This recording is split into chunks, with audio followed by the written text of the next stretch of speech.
Chapter 276. A few years ago, when he could only eat one meal at a time, it was already good enough to have a bowl of porridge during Chinese New Year.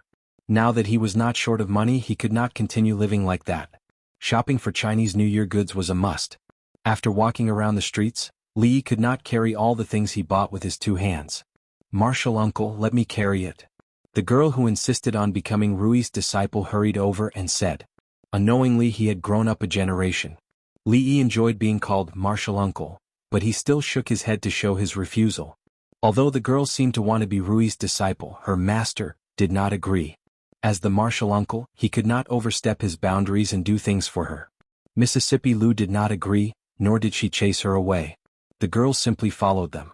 She did not put down the sword in her hand, but the small bag on her back was left at home. Without a third hand, when they walked to another street, Li could no longer carry anything in his hands. He bought a fish from the fish shop and was going to make sweet and sour fish at home.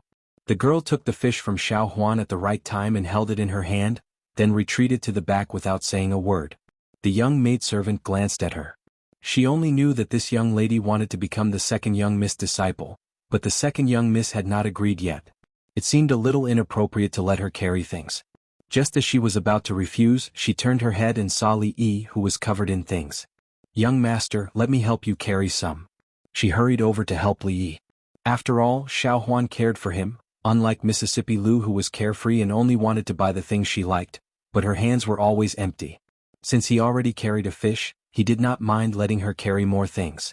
With half of his luggage taken away, he felt much more relaxed and had the energy to think about other things. The creation of the Wulin hero ranking was naturally not done on a whim, nor did it take up too much of a factor. As for Zhao Yuanwei, he was just randomly assigned a position. It was believed that it would not be long before he was kicked off the ranking, but before that, something unexpected might happen to him. The people of the martial arts world loved fame. The brothels would try their best to perfect their information. Yesterday, Hero Wang of Anxi County carried an old man in his 80s across the river. The next day it would become a topic of great interest to the people. Hero Zhao molested a woman in the streets of Qing'an Prefecture. Within a few days, this scandal would spread throughout the martial arts world. Of course, to achieve better results, he had to pay more attention to the details. Shocking. Men would be silent while women would cry. What did Hero Qin do to cause the wrath of the heavens and the people? Was it the distortion of human nature or the degeneration of morality behind this incident? Welcome to Old Sun's commentary on Jianghu. I'll see you there tomorrow. Ancient people who had not been poisoned by the circle of friends would not be able to resist such a title. The more righteous a person was, the more they cared about their reputation. Heroes used their martial arts to break the law. Most of the evil deeds were done by people with high martial skills. As the lieutenant of a county, Li Yi had to do something to maintain the peace and order of the area under his jurisdiction. Of course, this method would not work on the infamous bandits in Jianghu who did not care about their reputation. Instead, it would spread their bad reputation even further and increase their arrogance. At this time, it was necessary to bring some positive energy to the murky Wulin. Master Zhang, who was ranked 36th on the chivalrous leaderboard, broke into a bandit's lair alone and killed more than 10 bandits with his own hands. He got rid of a big scourge in Jianghu. According to the latest strength assessment, Master Zhang's ranking rose by 2 places and became 34th on the heavenly leaderboard. The Qingzhou caravan was kidnapped by bandits. Master Qin and Master Li saw injustice and wiped out the bandits. However, they were seriously injured and almost lost their lives. This kind of selfless and fearless spirit was worth learning by everyone. Master Qin and Master Li were named as the stars of Jianghu because of this. They were one of the top 10 figures in Jianghu. The leader of the caravan rewarded them with a lot of gold for saving their lives. The magistrate of Anxi County, Lord Lu, personally came to visit. Positive news like this could be publicized more. Of course, this was a very complicated and tedious job. Old Sun and the others were still in the exploration stage. Li Yi gave them sufficient funds. Seeing how important this matter was to Li Yi, Old Sun had already assigned many people to take care of this matter. Old Sun had a very big dream. He wanted to revitalize this industry so that more and more actors and actresses could eat their fill. This dream could not be realized by himself. Li Yi had now become his hope to realize this dream. One day their brothels would be built in other prefectures or even the capital, or even the entire Jing kingdom. Every time he thought about this, Old Sun's old face would glow. The ranking of the chivalrous leaderboard was updated very quickly. Yesterday, Chuzhou's Zhao Yuanwei, who was ranked 40th, had 3 of his ribs broken by Qingzhou's Pound, who was ranked 41st. The next day their rankings were switched. Those who were ranked at the bottom of the chivalrous leaderboard or those who were not on the leaderboard seemed to have found a breakthrough. They all expressed their desire to challenge Zhao Yuanwei. In view of his injuries, in the spirit of humanitarianism, everyone was willing to give him half a month to recuperate. It was said that in order to decide who would be the first to challenge, a few heroes fought. The scene was very intense. Some of them were even more seriously injured than Zhao Yuanwei. After that, the Zhao family's old house in Chuzhou became empty. More than half of the Zhao family's property was sold. Only a small portion was left for the old servants to take care of. As for Zhao Yuanwei, who was ranked 41st on the heavenly leaderboard, no one knew where he went. Wu Er was the one who told Li Yi these things. Wu Er had now become Old Sun's martial arts consultant. He received a monthly salary of 500 copper coins. All he needed to do was to ask his friends in the martial arts community to pay attention to the big and small matters in the martial arts community. The more valuable the information he provided, the more rewards he would receive. After Old Sun's team organized the information and told it to the people in the martial arts community, they received a large sum of money. A small portion of the money was used to put up rewards. It seemed that he had underestimated Old Sunday. With his efforts, this great cause was becoming more and more prosperous. Almost all the poor actors in Anshi County had been integrated by him. Spacious brothels were also spreading to further places. Due to the declining business of Rui Du and hard liquor, the family's income, which had been decreasing every day, increased again. Even Li Yi had to admit that he had underestimated the huge potential of the brothels. After lying in the courtyard for a short while, Xiao Huan had already come to complain twice. The target of her complaint was, of course, the girl named Yang Liuqing, who was still begging Rui to take her as a disciple. The girl was young, but she was very persistent. Since Rui did not agree, she would come every day before dawn to clean the courtyard, boil water, and chop firewood. After she was done with these chores, she would take a rag and wipe every place in the house until it was spotless. Most of these chores were done by Xiao Huan, but they were all snatched away by her. The servant girl had never been so free in her life. He had told her several times not to come anymore, but she never listened. She did not say a word and only knew how to work hard. Even Li Yi was a little touched by her. Young masters say something about her. She does all the chores and Xiao Huan has nothing to do. The servant girl looked at the girl who started to clean the courtyard with a broom in dissatisfaction and said while hugging Li Yi's arm, "Isn't it good to have nothing to do?"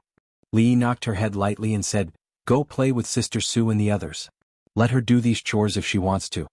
Before Xiao Huan left, Li Xian walked in from outside and pointed at the unfamiliar girl in the courtyard suspiciously. He looked at Li Yi and asked, "Who is she? Is she your new concubine?" Clang. With the sound of a long sword being unsheathed, a sword light slashed over. Chapter 277. Retribution for having a foul mouth always came very fast. The girl named Yang Liuqing had the temperament of a Jianghu person. If there was a disagreement, she would raise her sword. There was a reason why she chose Lu Rui as her master. Of course she wouldn't kill him. The sword was more of a threat. Li Xian's guards didn't care whether she was threatening or really wanted to harm the crown prince.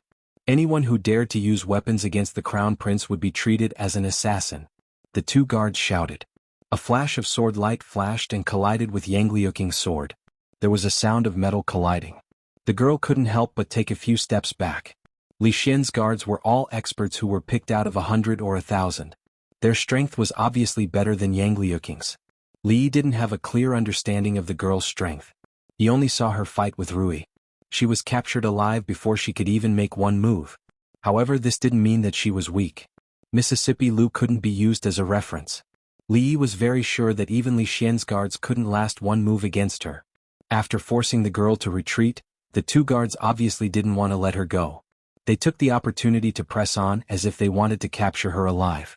There was a sound of weapons clashing in the courtyard. Yang Liuqing had a hard time dealing with one of them. Now that there were two of them, she could only retreat. Soon she was about to retreat into the house. Li was just about to tell Li Xian to let his guards know when to stop. He couldn't blame anyone else for the sins of his mouth. Before he could say anything, the two guard swords were broken into two. One of them had a sword on his neck. The other was shocked. When he was about to explode, the girl glanced at him coldly. It was like a bucket of cold water was poured on his head. He stood there and didn't dare to move. "If you want to fight, go outside. Don't dirty the courtyard." Lu Rui said coldly and entered the house. The two guards didn't even have time to wipe the cold sweat off their foreheads. They picked up the broken weapons on the ground and immediately retreated. They didn't dare to cause trouble for the girl anymore. Just now he didn't manage to see it clearly. He only felt a flash of light before the saber in his hand broke. Then a saber was placed on his neck. He had always known that this woman was not simple, but today he deeply understood how terrifying she was. If she was on the Wulin hero ranking, she would at least be in the top 5. Yang Liuqing watched as the two people who had forced him to the point where he couldn't even fight back fled like stray dogs with their tails between their legs in the blink of an eye. The determination in his eyes deepened as he watched the figure walk into the house. The two guards were chased outside by Li Xian. They lay down on Li Yi's rocking chair comfortably. The chair under them swayed with the rhythm. They couldn't help but sigh. It is said that the royal family is extravagant. In fact, the one who knows the most about extravagant enjoyment is you. Li Yi curled his lips. What kind of world was this? Sleeping in a rocking chair was extravagant. She occupied his seat and said he was extravagant. A random rosewood chair from the prince's mansion could buy dozens or hundreds of his rocking chairs. You are about to get married. Why are you running around all day? If you like it, I will give you this chair. 100 taels of silver as usual. Yang Liuqing stared at Li Xian with an unfriendly gaze. The remaining guard behind Li Xian kept staring at her. After lying down for a long time, Li Yi stretched his waist and said lazily, I don't have your leisure. Surprisingly, Li Xian refused, something he rarely did. He stood up from his chair and looked at Li Yi, saying, I've been racking my brains for the past few days in the king's residence, working through the night until dawn. Finally, I've created something that can allow people to fly. What? Now it was Li Yi's turn to be shocked. It had only been a few days and this guy had made an airplane? It was impossible. It was impossible for him to understand Bernoulli's principle, and it was impossible for him to know anything about aerodynamics. Unless he was God, no one could build a plane by throwing stones and leaves from the roof, let alone in this age of ignorance. Even the most primitive and simple airplane was impossible. The Wright brothers invented the first real airplane, which only appeared at the beginning of the 20th century. Compared with most of the ancient people, Li Xian was very smart, but it was impossible for him to make something that was 1,000 years ahead of time. Soon, Li Yi saw Li Xian's airplane. It turned out that the thing that could let people fly was a huge kite made of cloth. A guard of the prince's mansion ran a few times, grabbed the kite, and jumped down from the roof of the 2-story attic. After gliding in the air for more than 10 meters, he landed steadily on the ground. Li Yi blushed because he almost believed Li Xian's words. This was the thing that he made after thinking hard and staying up all night? It was just a big kite. Even if a pig was tied to it, as long as the angle was good, it would be able to glide in the air for a certain distance. The guards would be fine even if they directly jumped down from the 2-story building. They were used to going up and down, so this height was nothing to them. I think that if they jumped off the cliff, they might be able to fly even further. In the past, you said that people could fly in the sky with the help of external forces. I didn't really believe it, but now I believe it. Li Xian's expression was somewhat proud, as if he had done something very great. Hearing his words, the face of the guard who fell down from the roof turned pale.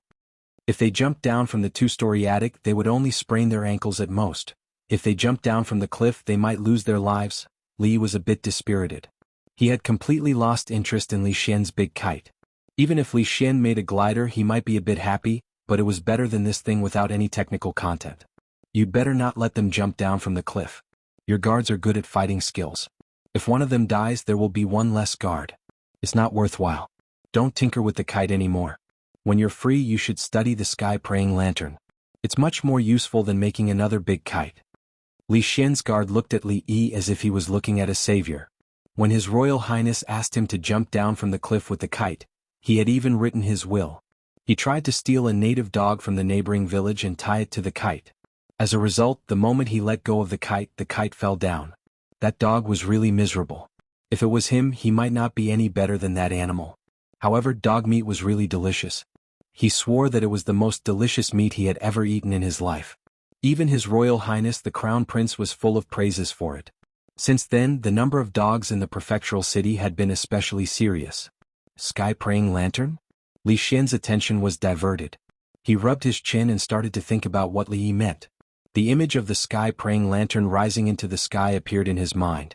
Li Xian was stunned and his eyes suddenly lit up. While he was immersed in his own world, Li Yi planned to go home for dinner.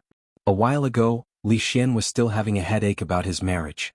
These few days he was in the mood to hide at home and make plans. It seemed like he had completely accepted his fate. An arranged marriage was not acceptable. From the looks of it, he seemed to be planning to dedicate his life to science. After a short moment of silence for his future wife, he could see his own house. A figure was pacing back and forth at the entrance of the house. He kept rubbing his hands and looked very anxious. Li walked over and asked, "Old son, what's wrong? Did something happen at the theater?" "Young master, you're finally back." Old son let out a long sigh of relief. Li was his backbone. He only felt confident when he saw him. "It's not just the theater. Our brothel outside is also in trouble." Chapter 278. I heard that there is a new play in the brothel outside the city. It's called A Chinese Ghost Story. It's better than The Painted Skin. Do you want to watch it together? I've seen it a long time ago. The theater in the city opened 2 days ago. It's a little slower outside the city. This time I came to listen to old Zhao talk about Wulin. At the entrance of a tile-roofed house outside the city, 2 men greeted each other with a smile and walked in side by side. "I want to watch A Chinese Ghost Story, but I'm afraid I can't today. I just came from there. The brothel is closed today. I'll come back early tomorrow." A person who came out of the house reminded them. "It's closed? What? What's wrong with those people? They don't want to earn money." People who like to watch plays and listen to songs inside and outside the prefectural city were surprised to find that the recently built brothels were all closed today. Those who wanted to watch new plays and listen to Wulin's stories suddenly had nowhere to go. They could only go back home after cursing for a while. In the city, the well-received Chongping Street Theater also hung up a sign that it was closed today, making countless people leave in disappointment. At this time in the theater, a few managers of the brothels outside the city gathered there, frowning. "Miss Wan, we can't just close like this. These days, A Chinese Ghost Story is very popular. If we don't open for a day, we will lose 5 strings of coins." A gray-haired old man said with a sad face. As soon as the old man finished speaking, everyone's eyes were on the only woman present. On the surface, it was old son who was in charge, but they all knew that Miss Wan was actually the one who had the most say when it came to big things. Before Wan Ruoqing could say anything, another old man slammed the table. His beard trembled as he said, "These despicable stars. It's not easy for the children to have enough to eat, and now they're plotting against us. We can't hand over the script. It's more important than our lives. They want to buy it just because they have money. This is robbery. Anyway, I don't have many years to live. Even if I have to risk my old life, I will splash their blood." Wan Ruoqing hurriedly said, "Don't worry, Mr. Qian. No one wants to hand over the script. No one wants to give it to them. Mr. Sun is going to solve this problem. He will not let those people succeed." Wan Ruoqing said, "It's difficult." The old man who spoke first sighed and said, "We have no power or influence. What can we use to fight against them? Those children are still lying inside." As soon as the old man finished speaking, everyone saw old man's son accompanying a young man walking over from the back door. "How's the injured?" The young man walked over and asked directly. Everyone looked at the young man with a hint of doubt in their eyes. After looking at old son, they seemed to understand something and their expressions changed. Wan Ruoqing came over and said, "We've already sent for a doctor. They only suffered superficial wounds. It's not a big deal. One of them broke 2 ribs and may need some time to recover." Li asked again, "Who did it? Did you find out?" "They are all famous ruffians in the city. They said that since we are in their territory and under their protection, we should give them money as compensation. We didn't want to provoke them and wanted to send them away with some copper coins. We didn't expect them to ask for 10 coins as soon as they opened their mouth. They also said that they would come to ask for it once a day. Dongzi and the others only argued with them for a while before they were injured." This time it was the gray-haired old man who spoke. His tone was very respectful. Seeing Old Man's son and Miss Wan's attitude toward this young man, he knew that this young man was the benefactor who gave them a living. So he told them the whole story in full detail. "Why didn't you report it to the authorities?" Li looked at him and asked. Qing and Prefecture and even Anxi County had been divided into small districts by him. Each district had a special person in charge who was responsible for fighting and bullying the good. When he was working under County Magistrate Zhou, he didn't care what the bailiffs did. In order to fulfill the agreement with Her Royal Highness before he left the Yamen, he restrained those guys a lot. If there was any dereliction of duty or bullying the common people, he didn't have to do anything himself. Louis Shui would make them pay for it. The old man shook his head and said, "We can't report it to the authorities. Those ruffians often enter the yamen. If they are caught and locked up for a few days at most, when they come out, we will be the unlucky ones. Moreover, this time they were ordered by someone to make us hand over the script. We are all doing this for a living. Those people are so cruel." Everyone, including Old Man Sun, had worried expressions on their faces. The authorities wouldn't care about the life and death of these lowly actors. With the power of those people, if they really reported it to the authorities, they would be even more unlucky. They finally had something to look forward to. Were they going to walk into the abyss again? Old Sun's old face showed strong unwillingness. He seemed to have aged a few more years. Other than Li Yi, the one who was least worried was Ruoqing. Because only she knew that the person behind them wasn't just a weak scholar. In Ningguang Fu, he had reprimanded the new Jinshi in front of so many officials. He had offended many people, but he was fine. On the other hand, Cui Yinxin and Jiang Zi hadn't been appointed by the imperial court. Their careers hadn't even started, but they had already reached the end. Old Sun and Old Qin were worried that after reporting it to the authorities, those ruffians would take revenge. Little did they know that the person those ruffians and idlers should be most afraid of was him. "Go back. Everything will return to normal. Do what you need to do. I will take care of these things." After Li Yi spoke, everyone looked troubled. Before the matter was resolved, those people wouldn't give up. As soon as they opened the door to perform, those ruffians would definitely follow. Before they could ask what they were worried about, a group of people suddenly rushed in from behind. The man in the lead cracked his knuckles and asked excitedly, "Young master, who are we looking for trouble this time?" In the morning, the doors of the theater and the brothel were still tightly closed. In the afternoon, they opened their doors to welcome the guests. There were still a few days before the new year. The New Year's goods had been bought. More and more people had nothing to do at home. If people were idle all the time, they would get sick. Therefore, many people would find something to do in these days. The brothel was a good place to go, especially the newly built ones. They attracted the attention of many people. They were already tired of those old things. Only something fresh like a Chinese ghost story could please them. Although there were two men who looked extraordinary in the theater, Old Man Sun didn't feel relieved at all. He glanced at the young man who was chatting with Miss Wan and could only sigh. So what if he could chase those ruffians away? He could chase them away once or twice. Could he chase them away countless times? They would always make a comeback. What should he do when that time came? Moreover, those ruffians who were looking for trouble weren't the main point. Those who were interested in the script were the ones who should have a headache. Old Man Sun patted his swollen head and an arrogant laugh was heard. "Old man, business is good. Have you raised enough money? I always keep my word. If you can take out 10 strings of money, I will leave immediately and come back tomorrow." Chapter 279. Accompanied by a burst of laughter, a few figures filed in from outside the door. The leader was a large man with a knife scar on his face. He wore a thin shirt in the middle of winter, exposing a large portion of his chest. The black hair covering his heart was almost growing to his neck. The other people also looked quite fierce. They were all ruffians and bullies on the street. There weren't many people who didn't know them. Although they had quieted down a bit because of the government, the fear that had accumulated in their hearts for a long time could not be dispelled in a short period of time. Because they had been disturbed from watching the play, a few spectators wanted to stand up and throw out the people who didn't open their eyes. But when they saw the situation at the door, they immediately sat back down and focused on watching the play, no longer daring to care about what was happening over there. If they provoked those ruffians, they wouldn't be able to live in peace in the future. This is Qing, and prefectural city. We have to abide by the law. We don't have 10 strings of coins. If you continue to be so aggressive, don't blame us for reporting it to the government. Old Sun looked at the two men walking over from the corner and felt a bit more at ease. He looked directly at the knife-scarred man and said this. "Oh brothers, did I hear wrong?" The knife-scarred man heard this and was stunned for a moment. Then he laughed loudly and said, "Old man, you dare to talk about the law with us? On this street I am the law." The ruffians behind him roared with laughter. The nobleman who gave them this task originally had connections with the government. Why would he be afraid of things like the law? They had already arranged everything. Even if they were arrested and sent to the county government, they would have a way to get out. The knife-scarred man pulled out a stool and blocked the door. He crossed his legs and looked at Old Sunday. He said, "It seems that you don't care about what I said.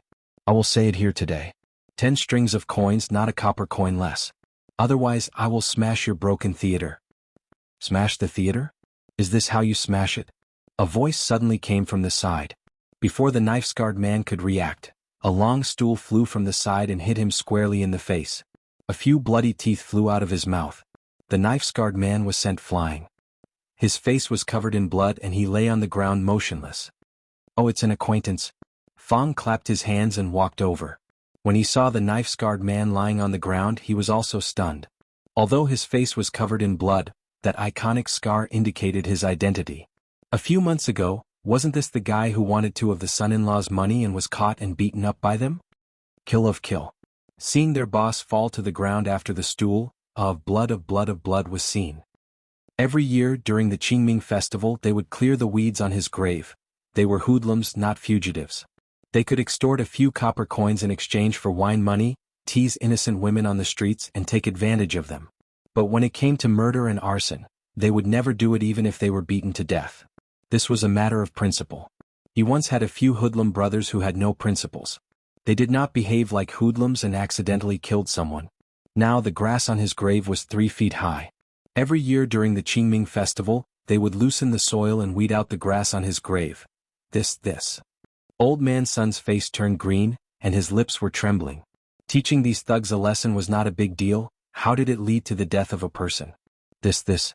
Old man Sun's face turned green, and his lips were trembling. Teaching these thugs a lesson was nothing. How did it lead to the death of a person? The death of a person was a big matter, and the audience in the theater were also in a panic. One after another they stood up from their seats. Don't worry, he won't die. Fong patted old man Sun's shoulder and said indifferently. He knew very well what he did. At most, this guy's nose bridge was broken and a few teeth were lost. It was not that serious. Big brother, you died so miserably. A young man knelt on the ground with a plop, and before his tears could fall, he received a heavy kick in the chest. This daddy is not dead yet. The knife-scarred man crawled up from the ground. In this life he may not have experienced big wind and waves, but small wind and waves had never stopped. The scar on his face was left from when he fought with others. A mere stool was not enough to take his life. What are you still doing? Beat him up, beat him hard. Today this daddy will break his 2 legs. Blood flowed down from his forehead, and his eyes were blurred. He didn't recognize any acquaintances. He just wanted to break the legs of the guy who had just ambushed him, and the matter of the 10 coins was temporarily thrown to the back of his mind. Seeing that his big brother was not dead, the young man who was kicked immediately got up from the ground, rubbed his chest and said loudly, "Didn't you hear what big brother said? Break their dog legs." As soon as the word dog legs came out, half of his teeth were gone. Fong slapped the young man's mouth and he flew out with his teeth. Just like the knife-scarred man just now, he lay on the ground without moving. The knife-scarred man wiped the blood from his eyes, and finally saw the man standing in front of him. The fierce expression on his face disappeared, and his whole body could not help but tremble. He would never forget that vicious beating for the rest of his life. Every night he would dream about that face and still have some lingering fear.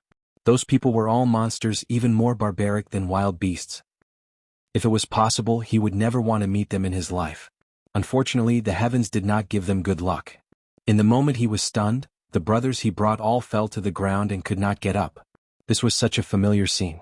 The brothers with the best skills did not have the strength to fight back against these 2 monsters. They blocked a punch and the next moment they were kicked to the ground. If there were constables coming at this time, this nightmare would be as complete as the last time. As if they heard the call in his heart, a few figures wearing black clothes quickly appeared in front of him. Just as he was about to cry and complain, he saw the leader of the constables walk over and greet the man with a smile. He didn't hear what they said, but soon his brothers were chained up. After seeing the appearance of the leading constables, the knife-scarred man's 2 legs began to not listen to him. It's better to offend the county magistrate than the king of hell. This was a sentence that everyone in the circle knew. The county magistrate naturally referred to County Magistrate Liu, and the king of hell, they mentioned, was also surnamed Liu. Although his name was Liu Yi, the chief constable of Anxi County government, he never showed mercy when dealing with criminals. It was said that during this period of time, the screams in the county government prison could be heard outside the county government. If they fell into his hands, it was really no different from going to hell. You arrested the wrong person, you arrested the wrong person. You can't do this, it's him who beat people, it's him. You can't arrest me, I know Magistrate Wang, I know Magistrate Wang. When the knife-scarred man was dragged away by the constables, he cried with snot and tears. Seeing King of Hell, Lu turned around and smiled at him. He immediately rolled his eyes and fainted. The troublemakers were all taken away by the constables and no one was killed, so the onlookers were relieved and went on with their business. The constables of the county government were obviously more dedicated than before, and they wouldn't help those ruffians to bully good people, which was a good thing. Those bastards who only knew how to bully people should be chained and locked up in the prison, never to be let out again. Seeing those ruffians being dragged away by the constables, Oldman's son was a little dumbfounded. Are they still the constables of the county government? They didn't ask the reason at all but chained them and left. It seems that those ruffians will suffer a lot. When did the constables of the county government start to do good things? Oldman's son soon knew the reason. Your Honor. Lu Yi walked to Li Yi and saluted respectfully. Li Yi patted him on the shoulder and said approvingly, not bad. I heard that you've solved several major cases during this period of time, and the security of the prefecture city has been maintained very well. Everyone knows that there's a Hell King Lu in the county government. Lu Yi blushed and said, it's all because of your good teaching. In front of Li Yi, he was even more humble than in front of County Magistrate Lu, and he admired Li Yi from the bottom of his heart. Lu Yi was very clear that he could have today's status because of the county magistrate's important position, which made him become the chief of constables in charge of all the bailiffs in a short period of time, from a constables who just ate and waited for death in the county government. Even when the county magistrate was not in the county government, what he did was what a county magistrate should do. Even the constables of the county government would sometimes ask him to go over when they encountered difficult cases. The county magistrate's kindness of enlightening him and the appreciation of him, there was nothing he could do except to earnestly perform the task assigned by the county magistrate. Listening to the conversation between the constables and Li, Oldman's son found a stool and sat down, his legs and stomach trembling. County magistrate, it turned out that Li was the county magistrate. No wonder Miss One didn't worry about those ruffians from the beginning. It turned out that she had known about it. Oldman's son didn't complain about Wan watching. The less they knew about the affairs of the big shots, the better. At this time he didn't worry at all in his heart. From now on they also had a backer behind them. Presumably, those guys who went to the brothels outside the city to look for trouble were all chained up with iron chains like dogs, right? Are your dog eyes blind to bully the county magistrate? If they don't lose a layer of skin this time, I will write the word son upside down. And those greedy guys who stretched their hands too far would be chopped off. No way did you really give them 10 strings of coins? When Oldman's son cursed in his heart, a surprised voice came from the door. He turned his head and saw a man in luxurious clothes coming in. The man looked around the theater a few times, clicked his tongue and said, I really didn't expect that such a shabby place could actually collect so much money. Leader Wu, this thing was done by you, right? Oldman's son's anger was aroused again, and he looked at the man and said, what thing? The man in luxurious clothes sat opposite to Oldman's son and said with a smile, I just heard that Old Son's theater earns a lot of money every day, and those ruffians deserve more protection and money. I just didn't expect that. I still underestimated Old Son's ability. A straightforward person doesn't resort to insinuations. It's boring to be a coward. Oldman's son poured a cup of tea for himself, glanced at the man in luxurious clothes, and drank the tea in one gulp. He was no stranger to the man in luxurious clothes opposite him. The man was also an actor, but he was different from them. Wandering actors like them, in order to make a living, drifted around like duckweed without roots, and their lives were the most miserable. There were also actors in the palace, and there were also private actors in the homes of the high officials and nobles. Although these people didn't have much freedom, their lives were much better than theirs. As for those powerful troops, although most of them performed for the high officials and nobles, they never lacked freedom, and the money they earned was also incomparable to theirs. The man with the surname Wu was the leader of a famous troop in the prefectural city. Seeing that Oldman's son's face was indifferent and directly pointed out the topic, a trace of annoyance appeared on the man's face, but he quickly returned to normal and said, since that's the case, I won't beat around the bush. 10 strings of coins, how many books like Painted Skin and A Chinese Ghost Story do you have? We want all of them. Oldman's son's expression didn't change, but he was sneering in his heart. These books were all written by the county lieutenant and he was sitting there now. If the man with the surname Wu had the ability, he could go and find him himself. Wanting to buy food for everyone with 10 strings of coins was simply a dream. Even if he agreed, the county lieutenant wouldn't agree. The man in luxurious clothes looked at the almost empty theater, and a trace of passion appeared in his eyes. Even such a rundown place had so many people. If it was his troupe, the scene would be even more lively. It was a waste to leave such excellent books here. He had already done his research. These new plays did not exist in the market at all. Although they would be able to imitate most of them in a few days, they would still lose the initiative. When the time comes, everyone would have seen the original play. Who would still watch them? Give up. Don't mention 10 strings of coins, even if it's 100 strings of coins, we won't sell it. With the backing of a big shot, Oldman's son was full of confidence. The man in luxurious clothes narrowed his eyes and said, "So, you plan to take out 10 strings of coins every day. Maybe it will become 20 tomorrow. So it was you who played tricks behind the scenes." Oldman's son sneered and said, "Don't worry, they won't come again. A few officials came and took them all away." "So what if I did it? Even if I didn't do it, someone else would. You don't think the government will really care about these things, do you?" The man in luxurious clothes looked at him mockingly and said, "You refuse a toast only to be forced to drink a forfeit. I hope you can still stand here when you see them tomorrow." After the man in luxurious clothes finished speaking, he suddenly felt a chill on his neck. An iron chain was hung on his neck. The constable locked the chain and said lightly, "Since it was done by you, it's easy. Come with me." Louis's words were cold, without a trace of emotion. Chapter 280. There were only 3 days left until the end of the year. The closer it was to the new year, the easier it was for something to happen. The commoners in the prefectural city had already seen several groups of people with iron chains around their necks. They were all arrested and about to be dragged away. They were all familiar faces. Many people clapped their hands in glee when they saw hoodlums who did not do their jobs all day long being locked up in jail. This time, the other hoodlums in the city immediately calmed down. They obediently stayed at home and did not dare to wander around. Dao Ba and the others were all taken away. It was said that it was an order from King of Hell Lu. Dao Ba would be severely punished even if he did not die this time. It was better for them to behave themselves. Who knew if the iron chains would suddenly wrap around their necks? A theatrical troupe in the city suddenly closed its doors. The other troupes followed suit one after another. Only the theaters in the city and the brothels outside the city were still bustling with business. There was an endless stream of spectators. One group after another came and went. Everyone, including Old Sun, felt reassured when they saw the hoodlums who caused trouble being taken away by the officials. Now, even if they were to open brothels all over Anshi County, they would not encounter any obstacles. Who would have thought that the young man standing behind them was the county magistrate?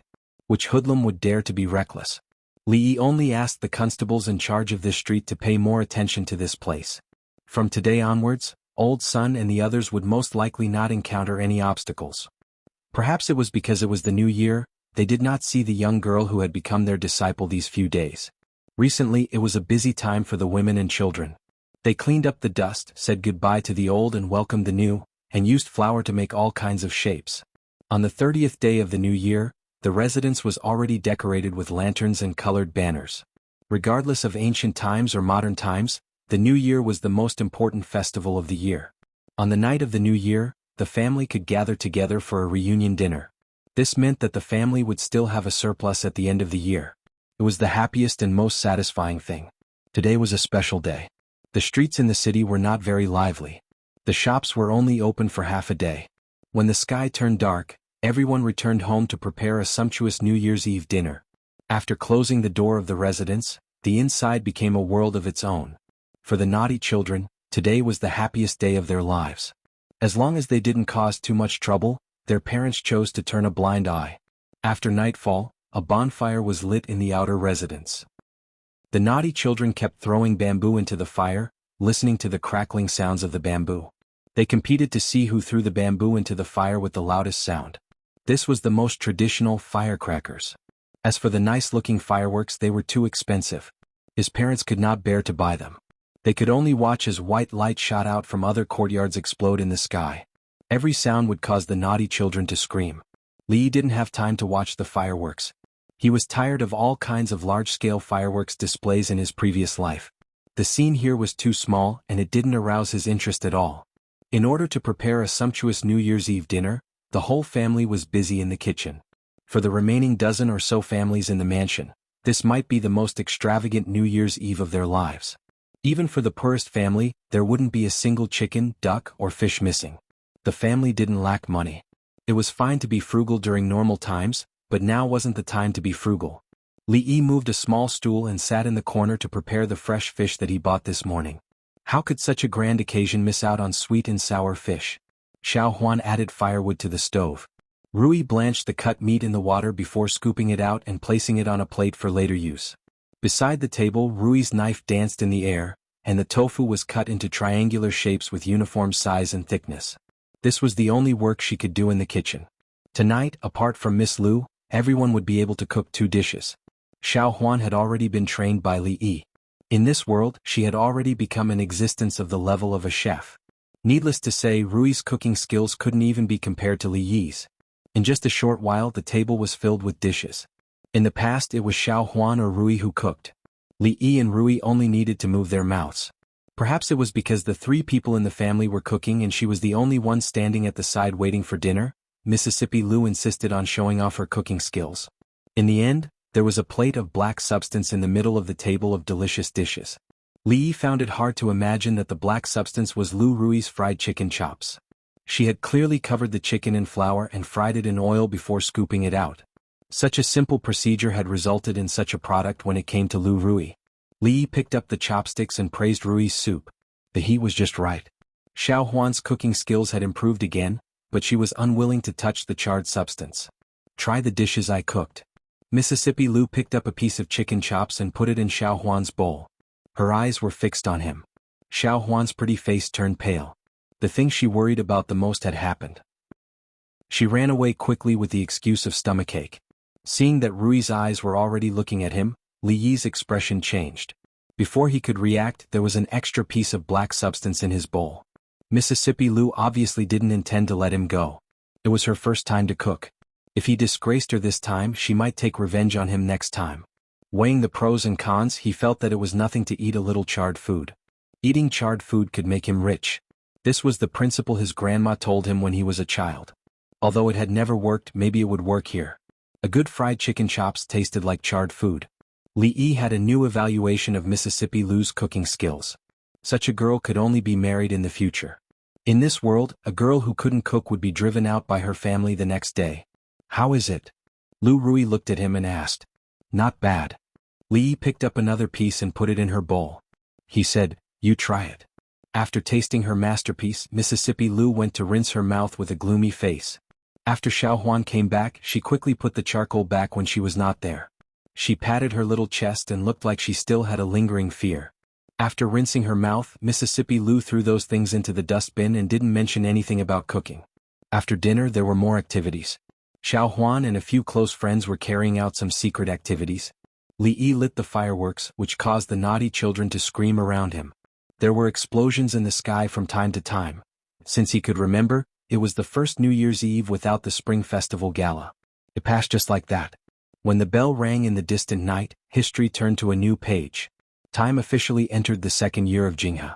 Li Yi carried the little servant girl who was sleeping on the night of the New Year and gently placed her on the kong. After covering her with the quilt, he quietly left.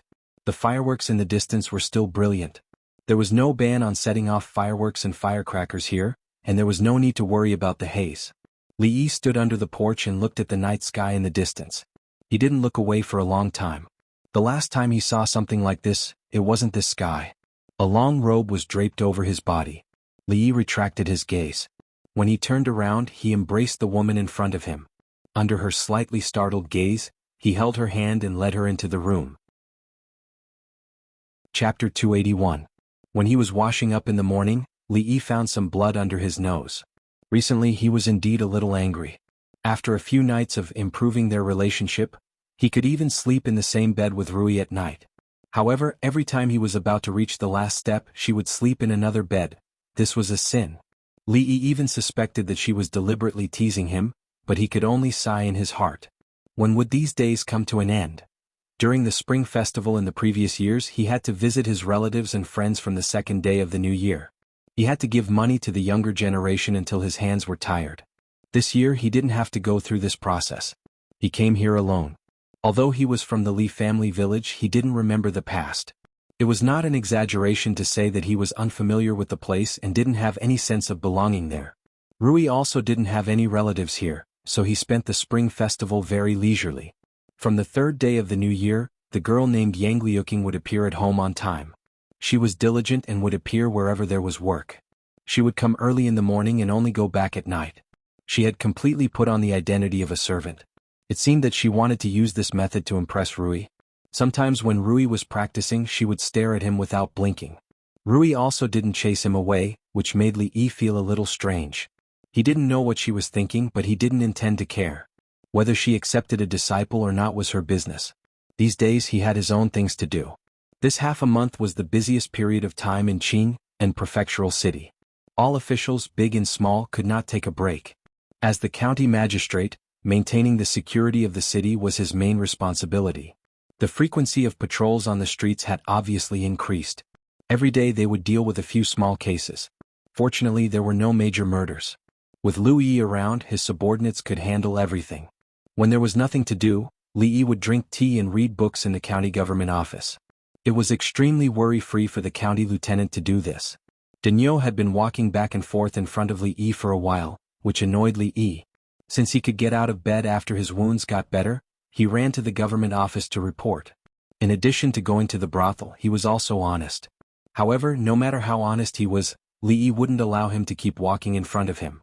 He put down the book, patted the table and said, "If you want to walk, go outside. Arrestor Lu needs people. If you have nothing to do, go and help him." Daniel finally stopped and said with a bitter expression, "Sir, Arrestor Lu and a few brothers have been trying to catch that thief for a few days already, but they haven't even seen his shadow. Every night there are big houses being robbed, so that thief is probably not easy to catch." Seeing that the teacup in front of Li Yi was empty, he hurriedly ran over and filled it for him. He said with a flattering face, "I'd better stay in the county government office. I can still help Milord pour a cup of tea." After spending so much time together, Daniel had already figured out the county lieutenant's temperament. Magistrate Li was not like the previous county lieutenant Zhou, who always had a stern face and often scolded them. The current county lieutenant was not only more capable than the one surnamed Zhou, but he was also very approachable. Even if he saw them slacking off, he would at most give them a kick in the butt. Last time, Milord Li took the knockout drug from him and gave him a lot of money as compensation. He couldn't refuse it. He was not like Zhou Pixiu, who only gave money to his brothers but never gave it out. That bastard deserved to be put in jail. As soon as Daniel filled up Li Yi's teacup, there was a commotion at the door. Several constables walked in dejectedly. Seeing their bruised and swollen faces, Li Yi stood up and asked curiously, "What happened to you guys? How did you end up like this?" Although constables didn't even have a rank in the county government office, for ordinary people, they were considered half an official. Beating up a constable was a much more serious crime than assaulting a police officer in the future. Not only could they enjoy a free tour of the county prison for a few days, but they could also be given a free beating. Was really worth it. "Milord, that female cat burglar was really powerful. We had already caught her by following the clues, but who knew that she was so good at kung fu? She accidentally escaped," one of the constables said gloomily. Not only did they fail to catch a thief, they were beaten up by a thief. Moreover, it was a female thief. It made them feel a little embarrassed. "Where's Louis?" Li Yi asked. "Constable Lu asked us to come back and call a few more brothers." He had already confirmed the female thief's residence. The constable clenched his fist and said with hatred. Listening to his description, the female cat burglar should be skilled in kung fu. He was afraid that they, who were just dabblers, would not be able to deal with her. The possibility of them being beaten up was higher. His subordinates were beaten up. Li Yi also felt embarrassed. Today, Fang's wife brought Zhuzi back to her parents' home to see her mother-in-law. Fang was idle at home, so he brought him along to suppress the situation. This task obviously made Fang interested. He looked down on the constable's fighting power and strongly recommended Lu Yi to be the constable. If he became the constable, he guaranteed that the constables in the yamen would not be beaten up like this again. Lu Yi pretended that he didn't hear Fang's words. At that moment, they were all baring their teeth at Lu Yi and the others, as if they were going to charge at them at any time. "Why is it her?" Fang's mouth was wide open. He looked at Li Yi with a face full of surprise. Seeing that the children had fierce expressions and were staring at Lu Yi and the others, Li Yi realized that he had actually guessed correctly. Chapter 282. On New Year's Eve, the entire prefectural city was in a state of jubilation. Everyone, including the rich families, let down their guard. Perhaps even the thieves wouldn't want to steal at this time. The heroine who robbed the rich to help the poor took this opportunity to climb over the high walls and steal the people's belongings. It wasn't for personal gain but to help these helpless children. When she pawned the belongings, she had to be careful not to be discovered by the dog official and his henchmen. If something happened to her, the children would have to beg outside. It was obvious that she had made a mistake in the end, and the dog official led a group of constables to chase her here. Li felt that he was the dog official in the story. It couldn't be more appropriate. No wonder he hadn't seen Yang Liuqing for 2 days. So she had been doing these things for the past 2 days. Put down your weapons. With no other choice, he could only wave his hand at Louis Shui and the others. Li didn't think that robbing the rich to help the poor was a bad thing. In fact, he had wanted to do it himself. Moreover, the clothes he changed out of this morning were taken to be washed by others. It wasn't good for his subordinates to point knives at her at this time. Take out all the things you stole. Li walked over and looked at her. Although what she had done was reasonable, it wasn't legal. She had to give those people something. No, they will starve to death. The girl looked up at him with a hint of stubbornness in her eyes. She shook her head. Li looked at the dozen or so children behind her. The girls were hiding behind the boys and the boys were protecting them. They were still staring at him and the others. Although their bodies were still slightly trembling, they were all clenching their fists. Li believed that if Louis Shui and the others made a move, they would rush up the next moment. Only this time. Don't do it again. He glanced at Yang Liuqing and turned to walk out the door. Sister, aren't the officials going to arrest you? Seeing that the fierce officials had left, a girl around 7 or 8 years old walked out from behind and tugged at the corner of Yang Liuqing's clothes. Yang Liuqing touched her head and said, Don't worry, the officials only hang up the bad guys. Sister is a good person, they won't arrest you. When the little girl heard this, a smile immediately appeared on her face. She took out a bun from the basket and handed it to her. She grinned and said, Sister, have a bun? Yang Liuqing took the bun from her hand and took a small bite. When he looked up at the door, the figures had already disappeared. What? Do you think I did something wrong and shouldn't have let her go? Along the way, Li noticed that Louis Dong seemed like he wanted to say something several times but stopped. Louis cupped his fists respectfully and said, This subordinate can understand Milord's benevolence. However, this action is against the law. If word of this spreads, Milord will be in trouble. Li smiled and said, The law is dead but people are alive. If we capture that woman today, perhaps those children will starve to death. Reason and the law are sometimes in conflict.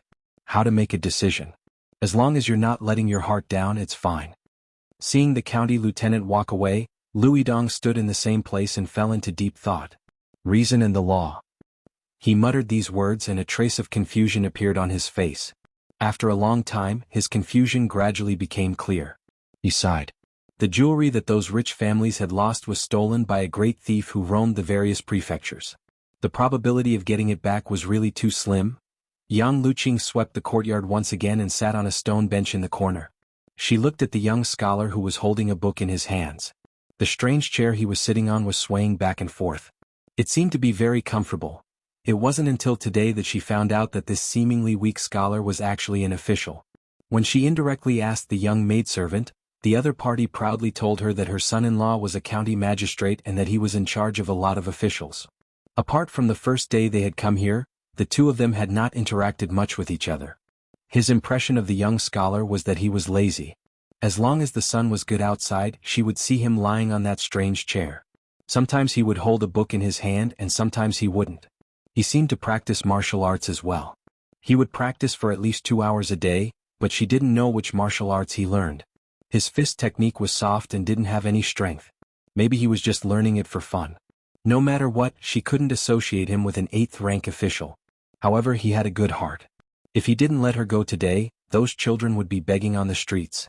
Although she didn't know those children for a long time, since she saved them from the hands of the human traffickers, she didn't want them to go back to their previous lives.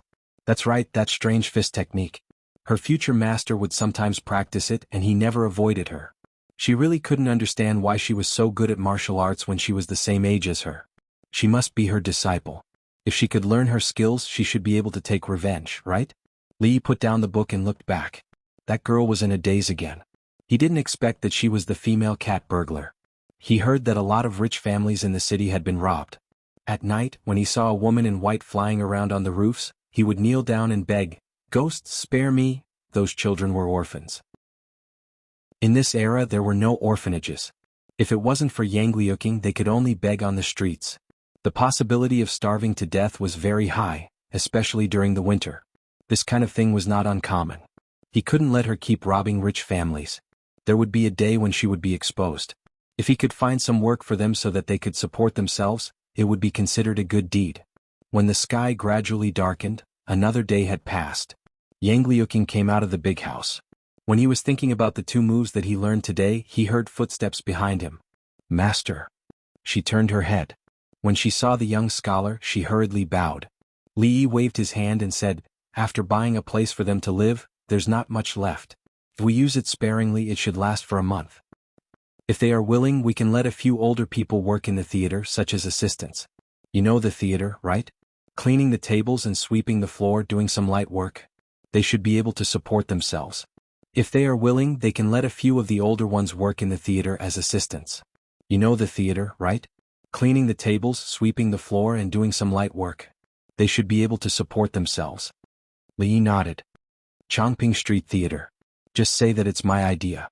They will help you arrange it." Li Yi nodded. "Chongping Street Theater.